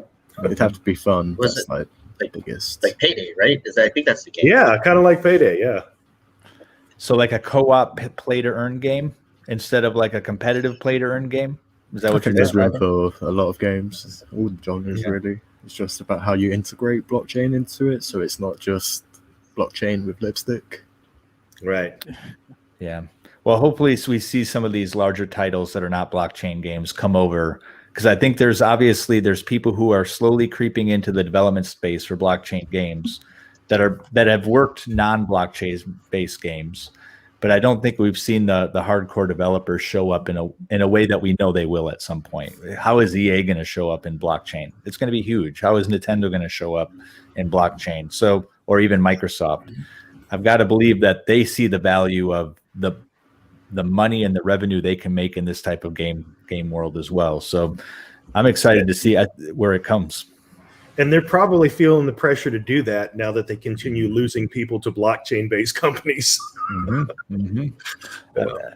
I bet you a lot of those companies' mobile divisions just hired a bunch of people, right? Because they're looking at actually going, yeah, and some good ones, right? So Gala's picking up some good talent. And I know these other companies are. I even saw that GameStop is looking for people who can do smart contracts. So even GameStop is looking for a way to get into the NFT space. Getting back to Star Atlas, though, if we talk about some of the stuff that we do know, and we've really just started talking publicly about the game, when it comes to things like professions and crew members, what's on your guys' minds? What do you want to do? I want to blow stuff up. I think I'm reserving. I have ideas what I would like to do with just fantasizing about what the game can be. But I think that in the very beginning, I kind of want to, we're waiting on more information to say, okay, you know what, this seems like it'll be profitable in the beginning. So this is the route that I think I would like to go. Trading appeals to me. I like the idea of being, part of having a shipbuilding company, but there's probably so many other things that are going to, in the very beginning, that are just going to fill the needs of people just getting started, that are going to end up being the fastest, unsuspecting ways to make some serious money. Mm-hmm. Modules could be expensive. Everybody's going to have a ship, but is it going to be outfitted? You could literally probably have an entire profession based on creating scanning equipment that you sell to shipbuilders. I can't remember who said it, but someone mentioned as scientists, if your profession as a scientist goes high enough, you can start making non-standard modules, and I could see definitely making some money if those are going if they give you that advantage that no one else has. That's cool. Right. I think a lot of groups or individuals might have an idea of what they want to do based off of their prior experience with space games or just games in general. But the way the economy is going to work in game is going to probably steer these individuals in a complete opposite direction, depending on how fast you can generate resources or get your character leveled up, or your ship or your scientist, like we just finished talking about, to be able to produce these unique NFTs that could be sold. So if everyone's about the money, they're just probably going to start doing that. But the way the game is being developed, there would have to be a balance, of course, because then everyone is just making NFTs with their scientists instead of mining a planet first. Although it's going to be all intertwined, where one is dependent on the other. So we'll see how it all rolls out. Seems to me that a lot of the clans or corporations or guilds, whatever you want to call them, there's a number of them that are trying to specialize. We've seen some shipbuilding ones. We've seen some mercenary ones. And as I look back and start diving into EVE to kind of understand how those corporations grew, the biggest ones seem to do everything, right? They didn't specialize in one area and they got super powerful. And then the other ones who were specialized all had to create these alliances to keep up and take on these larger groups. So I think the powerhouse guilds and clans or corporations are going to be they're going to have their fingers everywhere, right? And not only with the industry, but also the exploration, with the politics, the warfare, that type of stuff. Where I think some of these people who are going to specialize on just being a gas station, if you will, I think they'll have value. I think they'll create a niche for themselves in making money, but I think they might minimize the potential of the value they could earn. Right. I'm curious to know a bit more about Eve's beginnings, because you've got these corporations that grew, but how did they start? It's probably a situation where a few people had their niche things they focused on, and then maybe came together and then started saying, hey, instead of buying that, let's build it ourselves, and kind of expanded from there. But I'm curious to know what some of the profitable early beginnings were. Because another thing that we are going to see most likely happen is you could have a situation where something's very profitable in the beginning, everyone goes there, then all of a sudden the value in the market just plummets, and you put a lot of money into something that's now not bringing you much return. So it's going to be interesting. We're going to know a lot. Ask me that question again on Tuesday when I get that new document. Yeah. I think there's going to be the stuff that we know is going to be there for generating value for us, and I think all of us have our mind on making money with Star Atlas. So let's be clear about that. But on the other hand, then there's the stuff that you want to do for fun, right? So for fun, my idea of fun is getting a fast ship that can be cloaked and shows up poorly on radar scans, and I want to get out in deep space and explore, and either sell that data or sell locations to bidders, preferably Rome. But there's going to be some places where some guilds can't get right at the outset. So I'm thinking exploration is where my mind is going to be for the first 3 months or so. Just going that Romulan route, huh? Well, minus the killing. Yeah, minus the battleship. Yeah. I think deep space is going to be relatively safe at first. I really do. I think it's going to be more about people exploring, trying to get away and stay away from other people. Then some of the larger, more riskier guilds or clans or corporations are going to try and make a footprint. And that's when you're going to really start to see the intrigue, when you see the top two, 3, or 4 corporations trying to stake their way in deep space. And it's going to get really dangerous. And then I think after that period happens, when these groups establish their foothold and create their own controlled safe spaces, then I think it's going to get more safe again. So I think there's going to be a trend within deep space of how it's going to show up in the game. Yeah, I agree with that. I think in the very beginning, you were going to see situations where it's kind of like you'll see the lions from different prides at the watering hole. And they're looking at each other, but no one's going to engage because it's like the risk is not worth the reward. I don't know who your friends are. I don't know what you're equipped with. And so I'm just out here exploring. You leave me alone, I'll leave you alone. I think there's going to be a lot of that to begin with. And then later, as people get comfortable, and especially if they feel they have the backing, then they'll look to engage people out in deep space. But yeah, I agree with you. I think it'll be fairly safe in the beginning. Mm-hmm.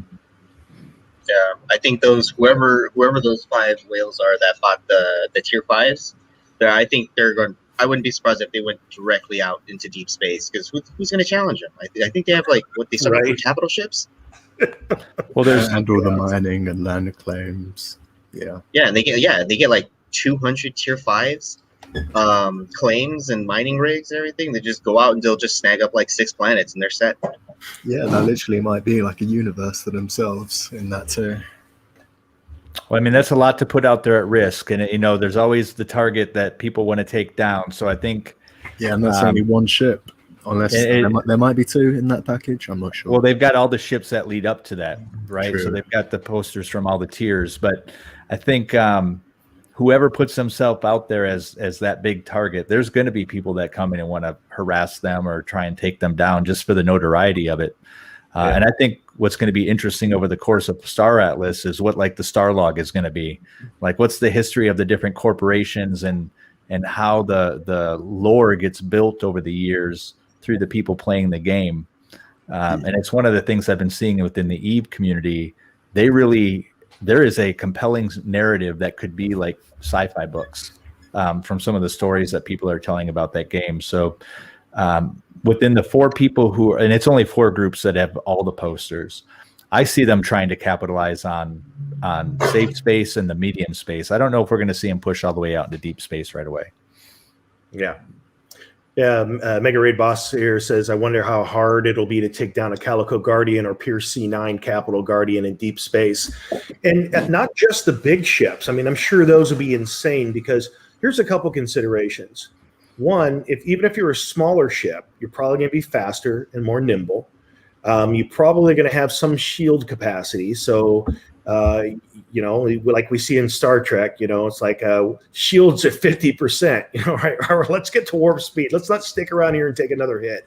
So you probably have some ability to run and escape rather than just sit there and take damage. So that may be a way for people to go out and if they're engaged, get back into a safer zone.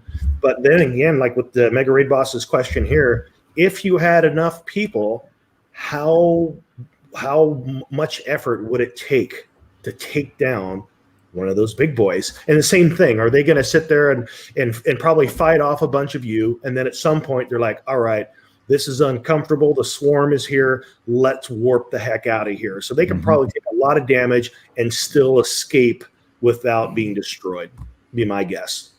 Yeah, that just gives me Battlestar Galactica vibes, right? As they jump, and then the Cylons come in and attack, then they jump, and the Cylons come in and attack. You know, KNAP brought something up in chat that was specific to one of the town halls, is that it's not just going to be about who has the biggest ship, right? There's going to be some skill-based pieces in there as well. The one thing that I have a concern about as it relates to mining is, will the best mining defenses be able to handle the best attack ship? Like, will there be a imbalance of power there, or how much more will you have to build up your mining defenses to be self-sufficient and not have to have a fleet of ships flying above you all the time? I think it's also going to be a matter of, again, it's that risk versus reward. It's like, if you're a ship and you're attacking someone, there's going to be consequence later. They're not going to forget it. So what do you get out of it? You're going to take some damage if they have ground defenses. And let's say that you do take them out. Was your goal just to disrupt their mining operation? Was it to destroy them so you could take over the mining spot, install your own? And then, if you do that, hopefully you're dealing with someone that doesn't have the capacity to come back and do the same thing to you. So I think there's going to be a lot of evaluation of the risk and reward before you go off attacking people. Yeah. Actually, go ahead, Ultra. Did they say anything about orbital bombardment ships? I thought I heard something about that. About what? Orbital bombardment ships. Just fly in, just start nuking planets. So there's a lot of pictures of just mining bases. I know there is one for sure of being attacked, and all the defenses are going off. It's quite cool. I only bring that up because can you imagine being not a bounty hunter, but just a pirate group, even just flying into the medium sectors, just flying in and be like, that's nice tier 5 claims you got there. Boom, wreck them, and then you just fly back and be like, all right, it's wrecked, give me my money. Like, that'd be pretty profitable if you could afford those big ships and just start just for economics, just like pay someone, hey, I'll pay you a couple $1,000s, wreck their industry, and then now you're on top. Sorry, one way it could become profitable is if they sell the location of where these ships are to salvagers. Mm-hmm. That'd be good. Oh yeah. Well, then it's like the Reapers in Firefly, right? That was that. Well, I guess they were a cannibalistic scavenging race, right? That came in and destroyed what was there to scavenge and eat. I think we can bypass the eating part, but we can certainly go in and attack and scavenge. I think that's the dynamic and the intrigue that's going to create so many cool things within Star Atlas. Yeah. Excuse me. Bless you. Yeah, and I think the balance always comes into my mind of, if you're on the outskirts, on the outer rim with your huge tier 5 ships, you're ready to go, doing 8x the rewards of someone on the middle or in the inside, then you would have to focus on defense. But then again, it's just like, it's going to take time to get set up to start your operations to be, I guess, as profitable as you can be. So I guess if people are solely determined to destroy those big ships, then they could just warp out with fighter jets or fighter ships and then do some damage. But I don't think it would necessarily destroy the ship completely. Like there would be a balance of a delay, and then they would have to repair and get back on board while there's an operation within the inner zone, because they could just retreat to safety, right, and maybe lose was trying to destroy or go down the opposing team. So again, like the balance of how you make money and how fast you could spend that money to repair your ship within the game from what you can earn is going to be interesting to learn, instead of coming out of pocket to repair your ship faster when you're not making as much rewards to do that job, when it's still feasible and to accomplish. It's just that you're going to have this constant PvP tug of war going back and forth with people who just don't like you, that you don't even know, because you have that ship and they know you might have more rewards to steal, right? So it's going to be interesting. It kind of makes you think of what are the trades, the ways that you can make the most amount of money to start with that allows you to remain low profile and keep a target off your back while you build resources. And that's the big thing is there is going to be people building targets on their back, both by what they say and what they do in the game. And I think what's interesting is we know there's going to be I'm just going to say it out flatly. There's going to be the goody two-shoe groups, right? That all want to get together and make this utopia. And then there's going to be the groups that are a little bit more neutral in how they approach the game. And I think there's probably an opportunity to talk about our understanding of true neutral here in a little bit. But then there's going to be the people who are the PvP guilds who are specifically there to do damage. And what kind of notoriety are these different people going to bring to the game and the kind of the ecosystem? And I'm curious to hear you guys' perspective on what our reputation is going to be after 6 months. How do you guys think people are going to view Rome after 6 months of playing the game? Or how would you want them to? Maybe it's a different question. How would you hope they would? Well, I don't know if we're going to be disclosing too much information here, but just off the top of my head, we have, depending on the profession, as you can choose within the Star Atlas, the server yourself, you're going to need to be diversified enough as a guild to know where the profit is to be made, if that's all you're worried about. Because now you'll have these certain groups within your guild working on whether it's shipbuilding or maps of the universe of whatever galaxy you were part of, or there's too many to list. Yeah, that's what I'm saying. Like it would get ridiculous at that point. So if you're just going to start right out the gate saying I'm going to be shipbuilding or I'm just going to do one particular job, you might be cutting yourself short and putting yourself at more of a risk than just keeping more of an open mind and trying to have a well-rounded team, knowing that it's all going to be going towards a specific cause, which is bigger than just what each group is doing. And that's what us Romans are not going to, I guess, totally disclose here today. Anybody else? Yeah, my thought is similar in the sense that I would just like to see us showing up a lot of places. Not too much boasting, not too much expectation of what we're going to do. Certainly don't want to. I want to keep. I think it's better to keep some of our plans close to the chest, but just see that we have a lot of relations, and we have a lot. We're just showing up a lot of places. That's usually, in my opinion, that's usually how you see an organization that's doing well. Is that they're not so much talking about it, but you happen to see them pretty much everywhere you go. Yeah, we want to be like the type of guild that'll surprise you, but you won't be surprised you're surprised. Well said. Riddle me that. I think how I look at it is I want 6 months, a year down the line. Obviously, I want us to be one of the top corporations in the game. But also I want people to respect the flag, right? And that means they either respect it through the good things we've done or they respect it through our answers to some of the bad things that have happened to us, right? So I think feared is probably not the right answer, but respected is, good group of guys, but don't fuck with them. That's really what I hope the reputation comes across as. Yep.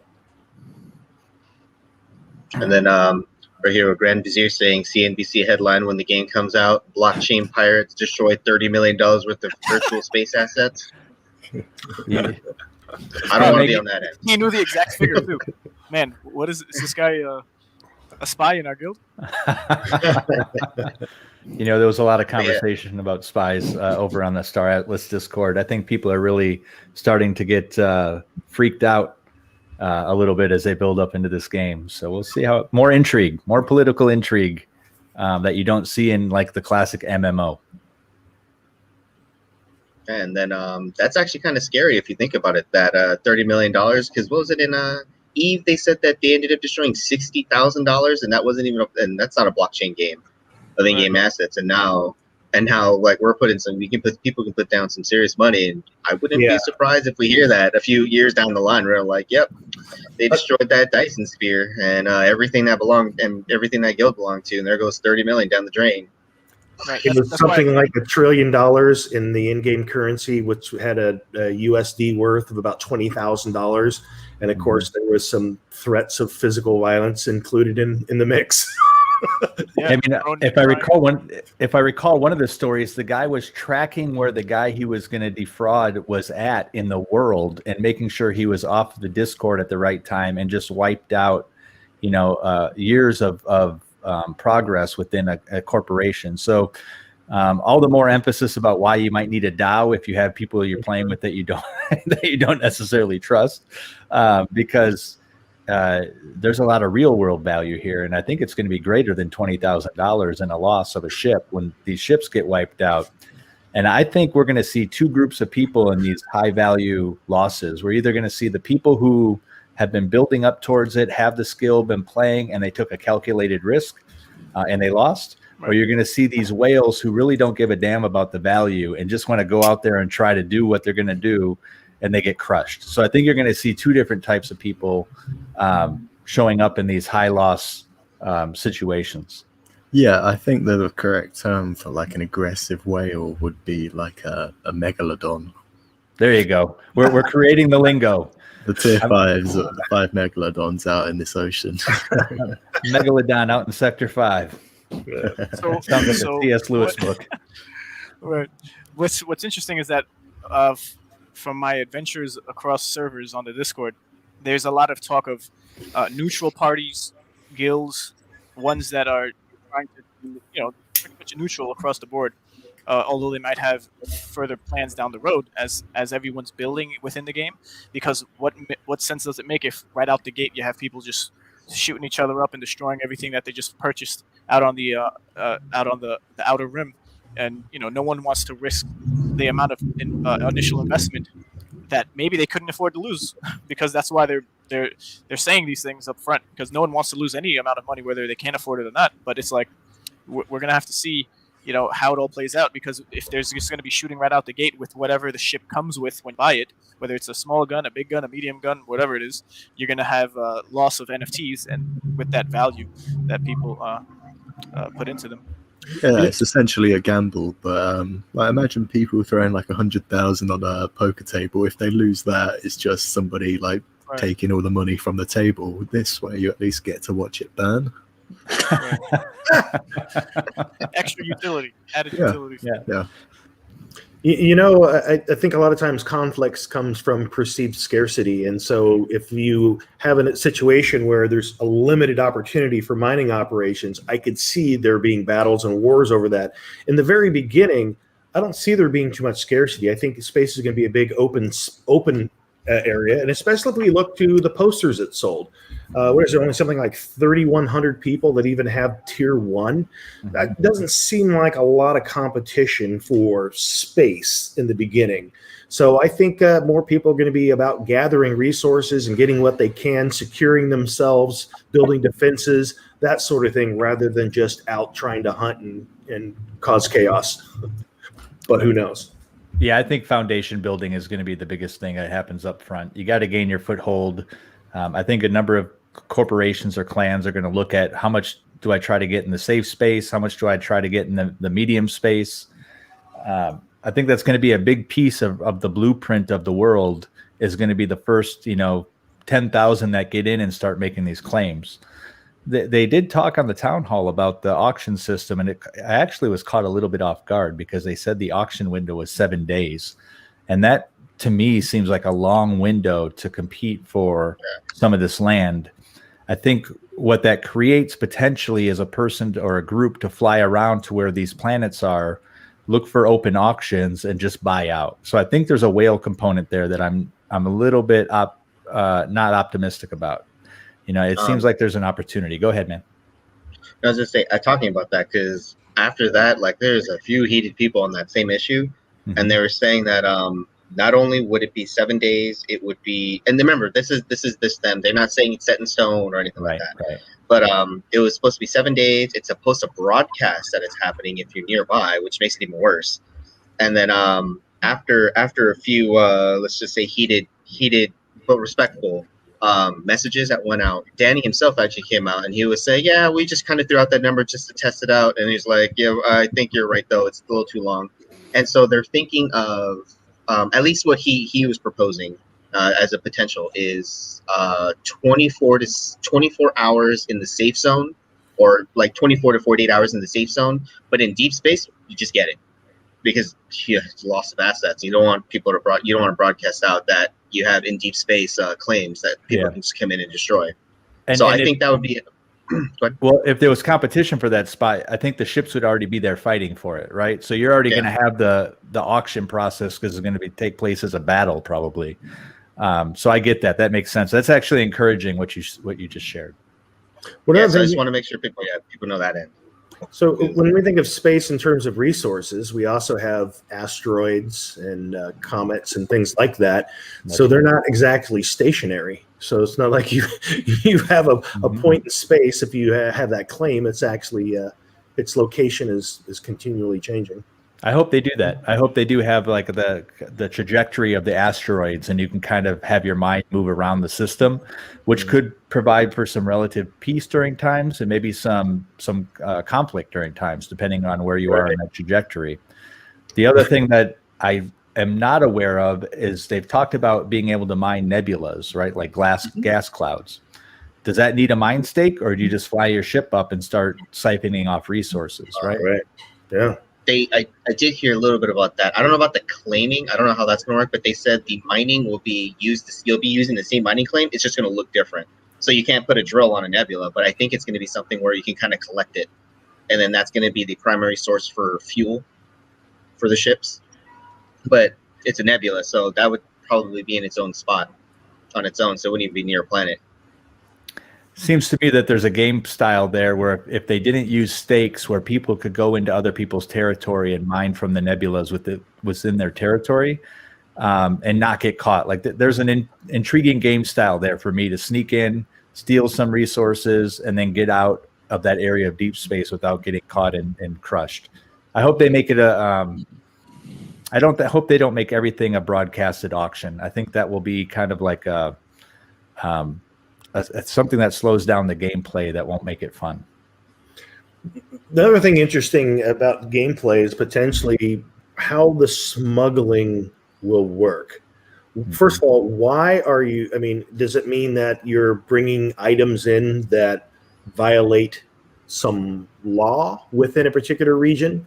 And then once you do get them past whoever is patrolling, if that's a thing, which probably will be, then are you bringing them to a fence, or do you move them yourself?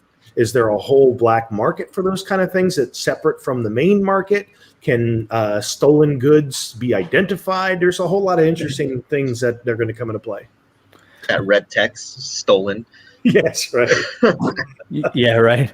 There was in one of the blogs, there was a post about the space stations, and one of the space stations that we're working on was kind of the space station where all the organized crime was occurring. So maybe that's the fence.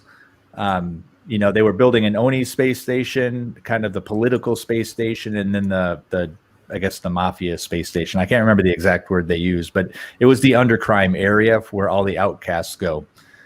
So it sounds like there will be some mechanism to sell resources from maybe more nefarious ways.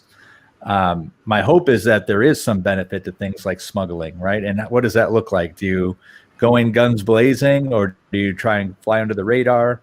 Can you take a small ship and fly under the radar of a big ship and get some passage? These are all things that we see in movies. I'm just hoping that we can see that in a game as well. Well, apparently they're planning for it to be pretty organized because one of the job titles they mentioned there was a smuggling foreman.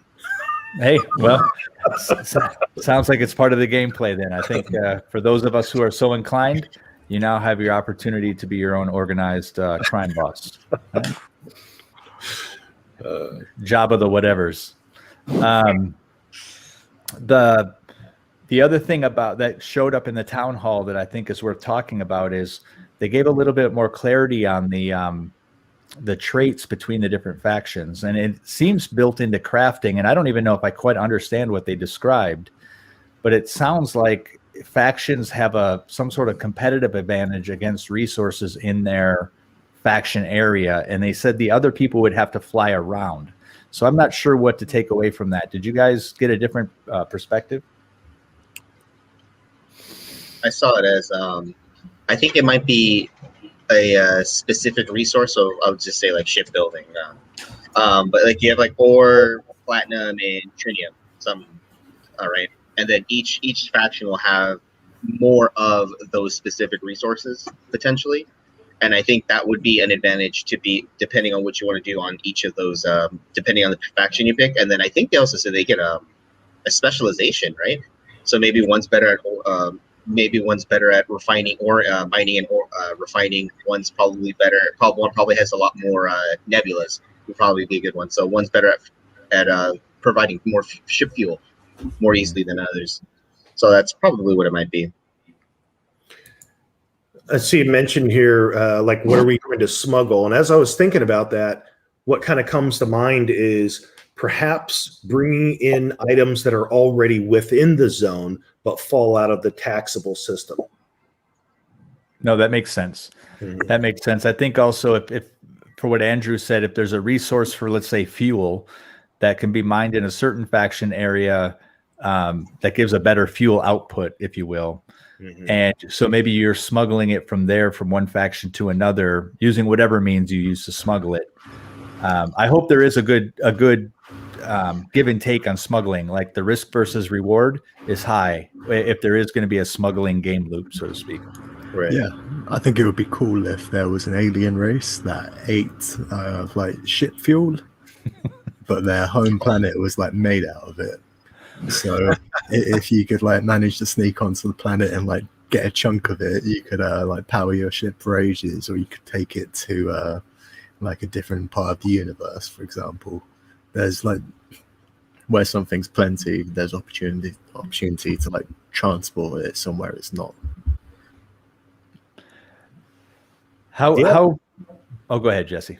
I was because that you raise an interesting consideration with fuel, and I know we've kind of chatted about this before, but you really are probably going to have to map out where you go and plan all that. I mean, how often are we going to see people that are just like, man, didn't plan that right, I'm out of fuel, and they're just kind of stuck out there.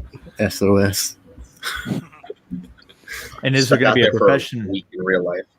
Oh, man. Well, I mean, is there a value of someone doing a rescue operation, right? They've got the fuel, they've got the ship to tow you back in or fuel you back up. I know they said they have those refueling ships, but can somebody buy one of those refueling ships and actually build an income out of it? That's where my head goes. Yeah. A towing company?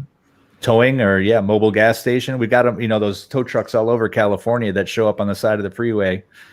Yeah, maybe we saw the Pierce one. It was a like a fuel / towing thing, I think. Like the Pierce. Is a repair.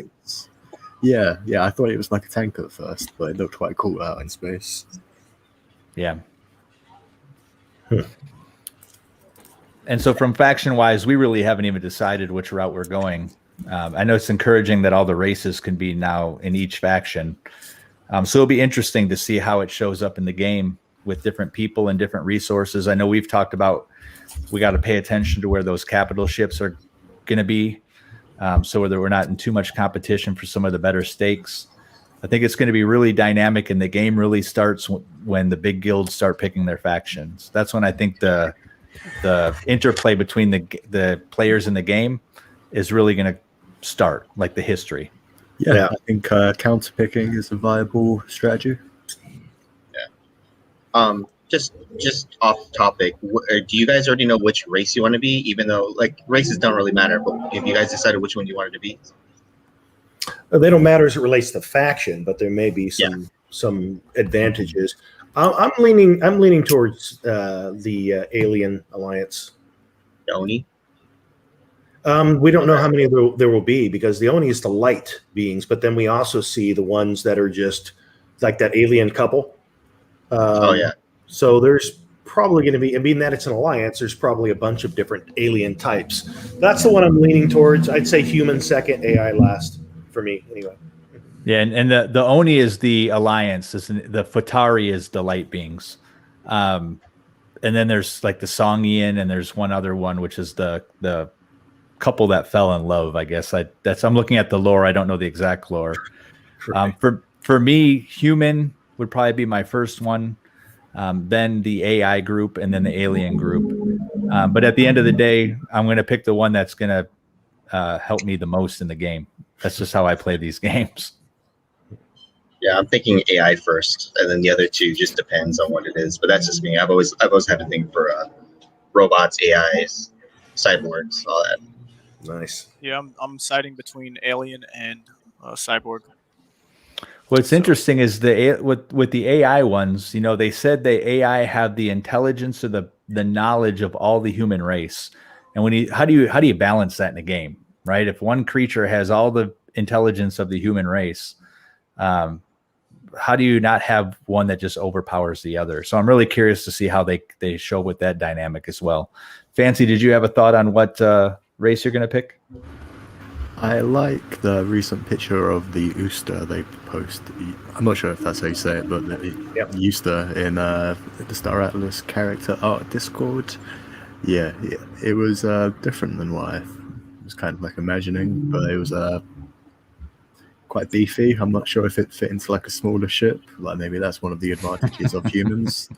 Or there's going to be a different variant of like the motorbikes and the Opal jet that are like slightly bigger to accommodate all of these larger races, because there is also that other race that does like it would have a bit of trouble as well. The tall humans, we've seen them in a few of the hangar photos as well. And we don't even really know what those are at this point, if they're humans or if they're one of the alien races, right? Yeah, I had my hand up last town hall. I'll have it up again. Trying to get the answer? Yeah, that's all we can do. So how much have you guys, without saying dollar amounts, what are you guys into as far as posters go? I've got tier 1 complete, and I have 3 Armstrongs. What have you guys gotten? Tier 1, 2 Armstrongs. Yeah. Tier 1 Armstrong. So Tier 0 Armstrong. 0. Yeah. I'm a tier 2 with 2 Armstrongs. Wow, Ray, he went in hard. Not necessarily compared to others, but I'll take it. Yeah, well, we did get in later. We weren't there Right, for. right. Yeah. I bought my Armstrong for like the base price in like the last hour. So thanks again, Banjo. You're welcome.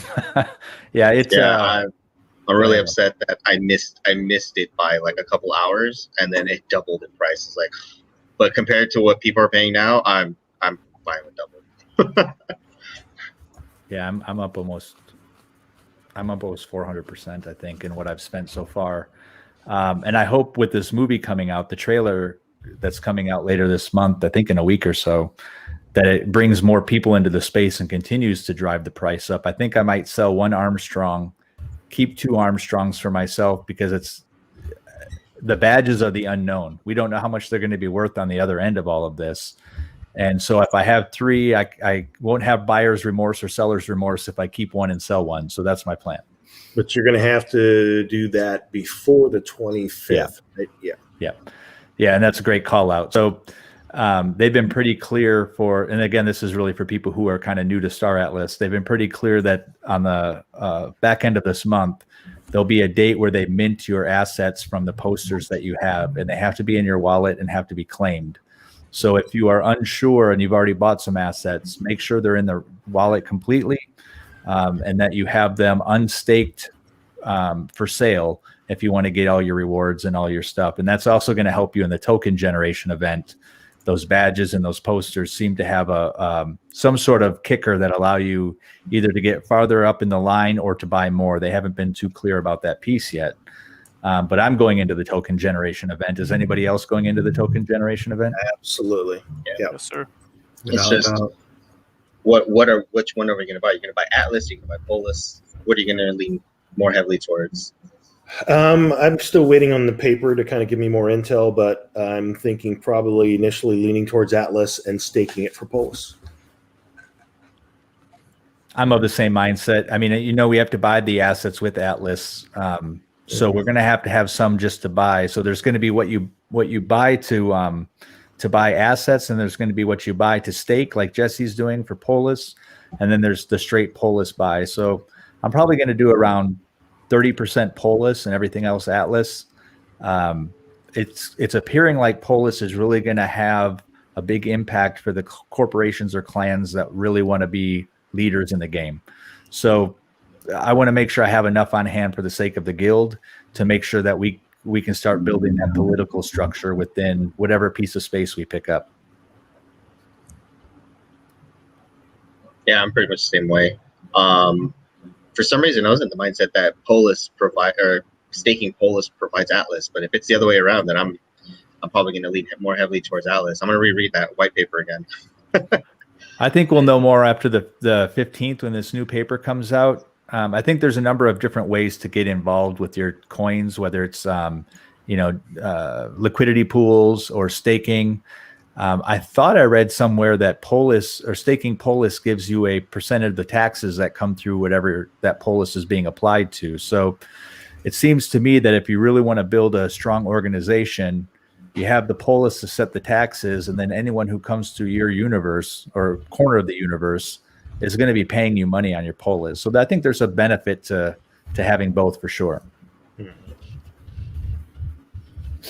Yeah, I think an opinion when it comes to governance tokens versus the utility tokens, depending on how intertwined they are via a white paper, the governance token seems to be the best option in my opinion when it comes to other projects and the tokens and the tokenomics that they've released to the public over time as far as an investment. But you can't have one without the other.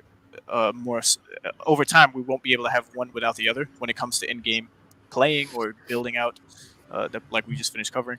But yeah, there'll be benefits to having both. But you want to say in how the game develops down the line, Polis might be the route. Well, Ray, did Axie have two tokens? I mean, don't they essentially have the same setup?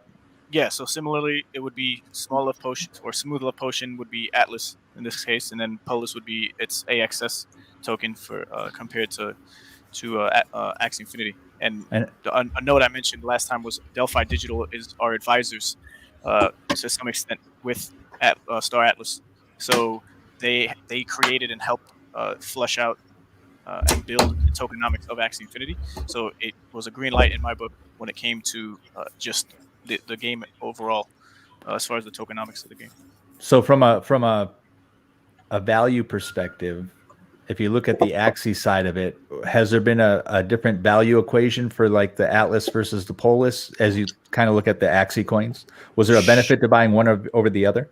Absolutely, because there was more appreciation of the governance token via the versus the initial.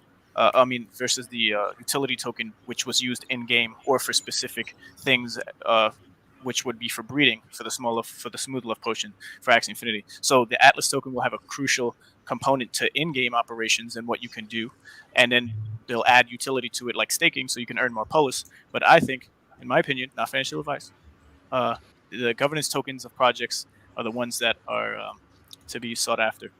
And if you could make more by having a lot more Atlas than the next person, because the rewards are higher in the first year, as we see with Illuvium, although they don't have two tokens, they just have one, it'll just be more lucrative. But again, not financial advice. Sure. Actually, here's asking, how do you join the token event? If you're interested in Star Atlas as a project as a whole, you're going to want to be a part of their Discord, as well as pay attention to their blog on Medium, where they made an announcement about the 3 different ways that they're going to be putting the token out. The primary one is going to be FTX, which is going to be external to the US for the most part. And then there's a couple of DeFi ways through Apollo X and what is the other one? Radium. Mm-hmm.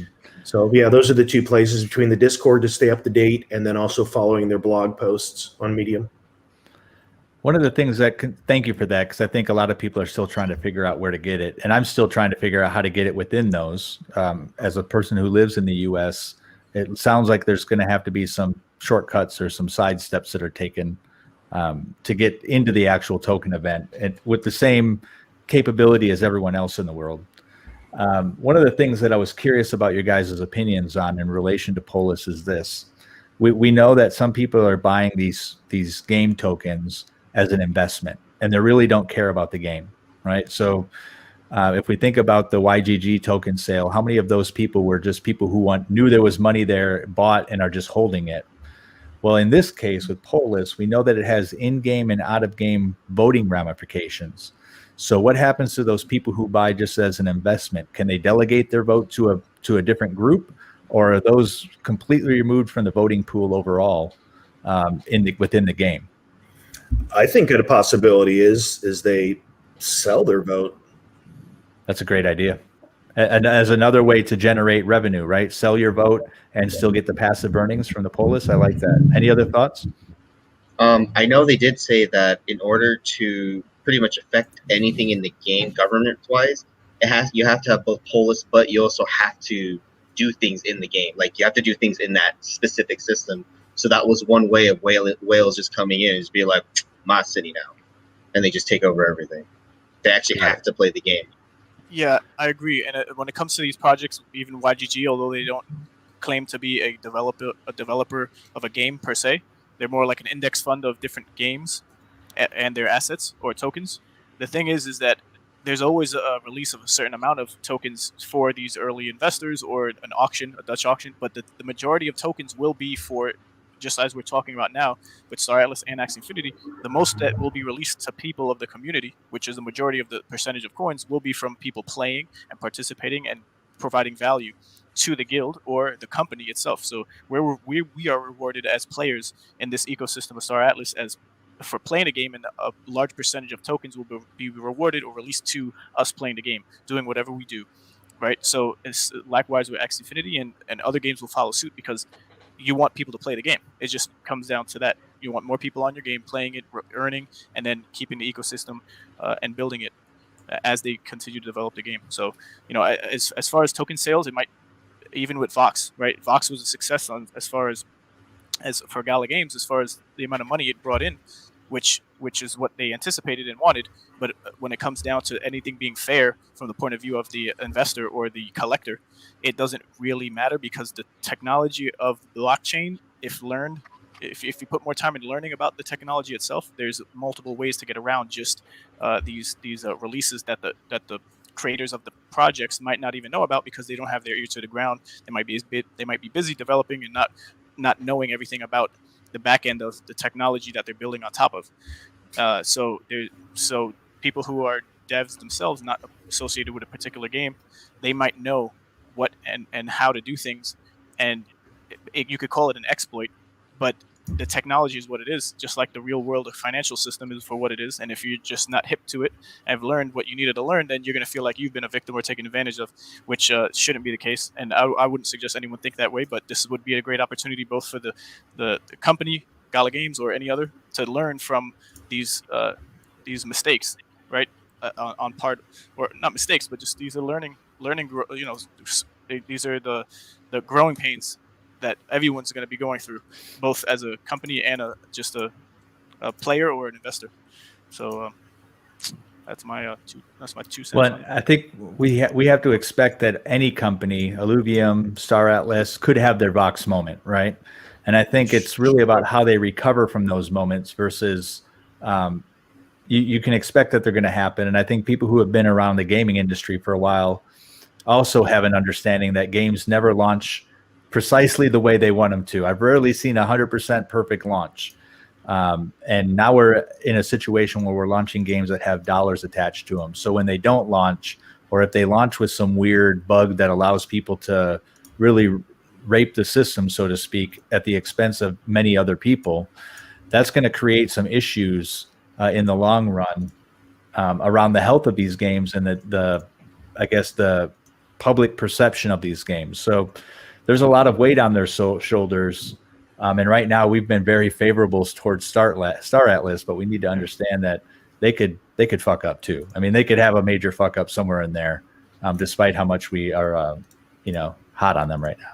Absolutely. And when it comes to the exploits of of people like white hat hackers, right? There's a lot of projects that get hacked, and then the money's given back, and it's triple-digit millions of dollars, right? And it's all for the purposes of making sure that these people coming into the space who want money and set out to sell anything, whether it's a token or NFT, they learn a lesson that they'll never make again, which in the future, as we're so early, doesn't give them a bad reputation when it comes to the success. Because in the grand scheme of things, all of these things that we might be talking about as far as fails of a project are bumps or drops in the ocean, more or less. And like I said in the last podcast, I think all these games are going to be successful, no matter what they're failing on now. It's just that they better learn, because it's not just going to be us talking about them the way we do in a more critical light.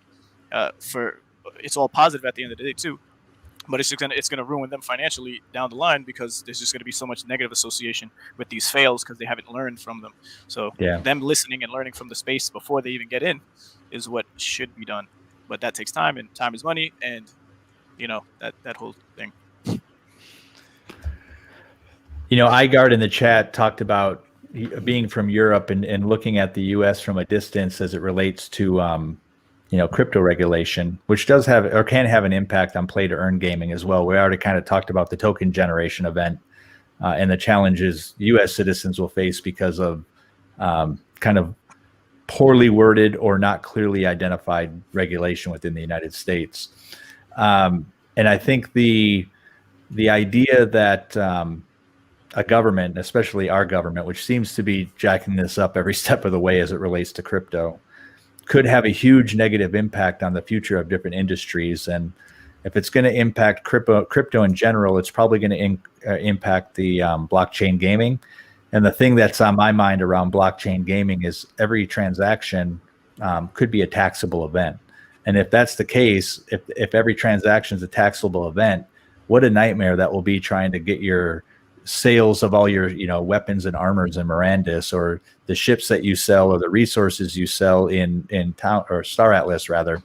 So there's going to have to be something, either a third party or the game developers themselves are going to have to create a standard around sales, right? So we can see purchase price, cost basis, and all this stuff, because we're now talking about real world value.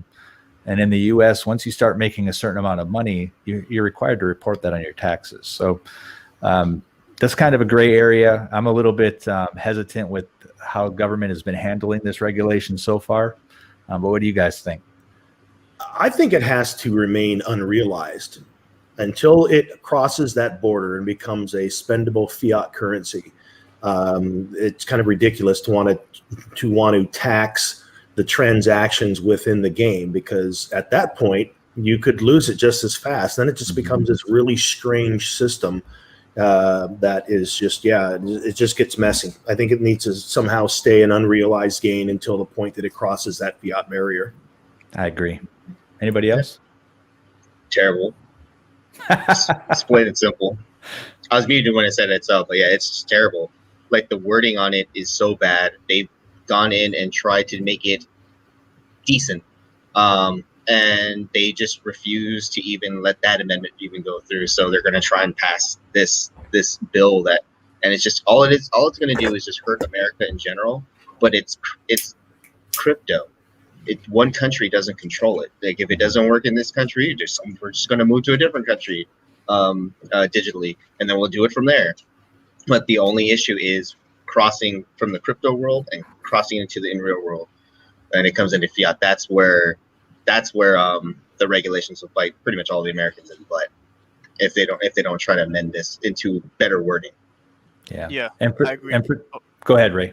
No, I agree, and then I just want to make a note that recently the Treasury Department they came out with their own statement against the writings of the bill that was made, and there's going to be provisions to the bill made, but it's more of a friendly approach that's not what it was, as we're all going to become brokers, and it's so vague that we're all going to have to pay a crazy amount of taxes on everything for every transaction, for every for everything basically.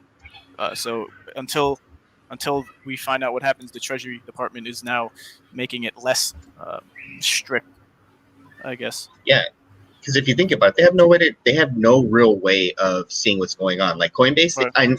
I know one of the way Coinbase does it is the IRS can go to Coinbase and just say, hey, I want to see all of their transactions, and then they can see it that way. I'm going to move all my stuff to Binance, and not even Binance.us, just regular Binance. How are they going to do it now? Because Binance just give them the finger. Like, they're not going to want to give them anything. And then you do all your transactions there, and the only thing you can see is, oh yeah, he moved $1,000 into Coinbase, and then he moved that into his bank account. But the guy has like $100,000 he just made through the Binance chain. What are they going to do about it? And you just slowly trickle it in and just try and mitigate as much taxes as possible. The reason I think they're in such a hurry to put regulations in place is because they realize how fast they're going to not have any control over it. Because right now they do control the on-ramps and the off-ramps, but there is soon to come a day where pretty much everything that you could possibly want to buy, you won't have to go to fiat to do that. And so that's one of the great concerns, is that we will start getting value without having to make the conversion. Yeah, and we know elected officials are giddy over tax revenue as well. So, for the sake of people who aren't American and who are listening to this right now, the way the government here works is they'll tack on these different smaller pieces of legislation into these bigger pieces of legislation that have nothing to do with one another, and then they become bargaining chips for the different people. So I expect that largely this crypto regulation or legislation that's being discussed is really being used to make or break other deals within this. It's a chess piece, which is really unfortunate, because it's something that should be its own bill and not a chess piece in somebody else's bill, because it has such an impact not only on U.S. citizens, but around the world as well. So hopefully we see some positive things come out of it, but time will tell. Right now it's looking pretty ugly. So that's about it. We've got about 2.5 hours under our belts, guys. It's been another long day. We've talked about a lot of different things. Before we turn it over to the rest of the week outside of the podcast and end our day here, is there anything anybody wants to share? Are we going to accomplish the most daunting task of the 7-day server? Do I sense a call to arms? There are call to arms to scale the tree, the largest tree in the land of the server. Are we doing this today? If you want to be a part of it, join the server. We'll be in a chat. Yeah, we'll have the actually, can somebody paste into YouTube chat the link to our Discord? And then if you're interested in getting Ray to the top of that tree right there, join our Discord and we'll see if you can be in the chain somewhere. Is that what you're hoping for, Ray? Pretty much, but it's going to be an accomplishment for everyone, not just Rome. Fantastic. Your mission, should you choose to accept it. Other than that, everyone have a fantastic week. Thank you for joining us. Make sure you subscribe and like. If you want to carry this conversation on past this podcast, please join us on our Discord. It's open to everybody, whether you want to be a Roman or not. We love to talk about play to earn games, specifically Mirandus, Axie, Star Atlas, and now Illuvium. And I think you'll find very engaged people who want to talk about every single one of those games on our Discord. It's turning into quite a community, and there's a ton of growth right now. And the more the merrier. We love talking about these games. So thank you, everybody, and we'll see you next week. Have a good one.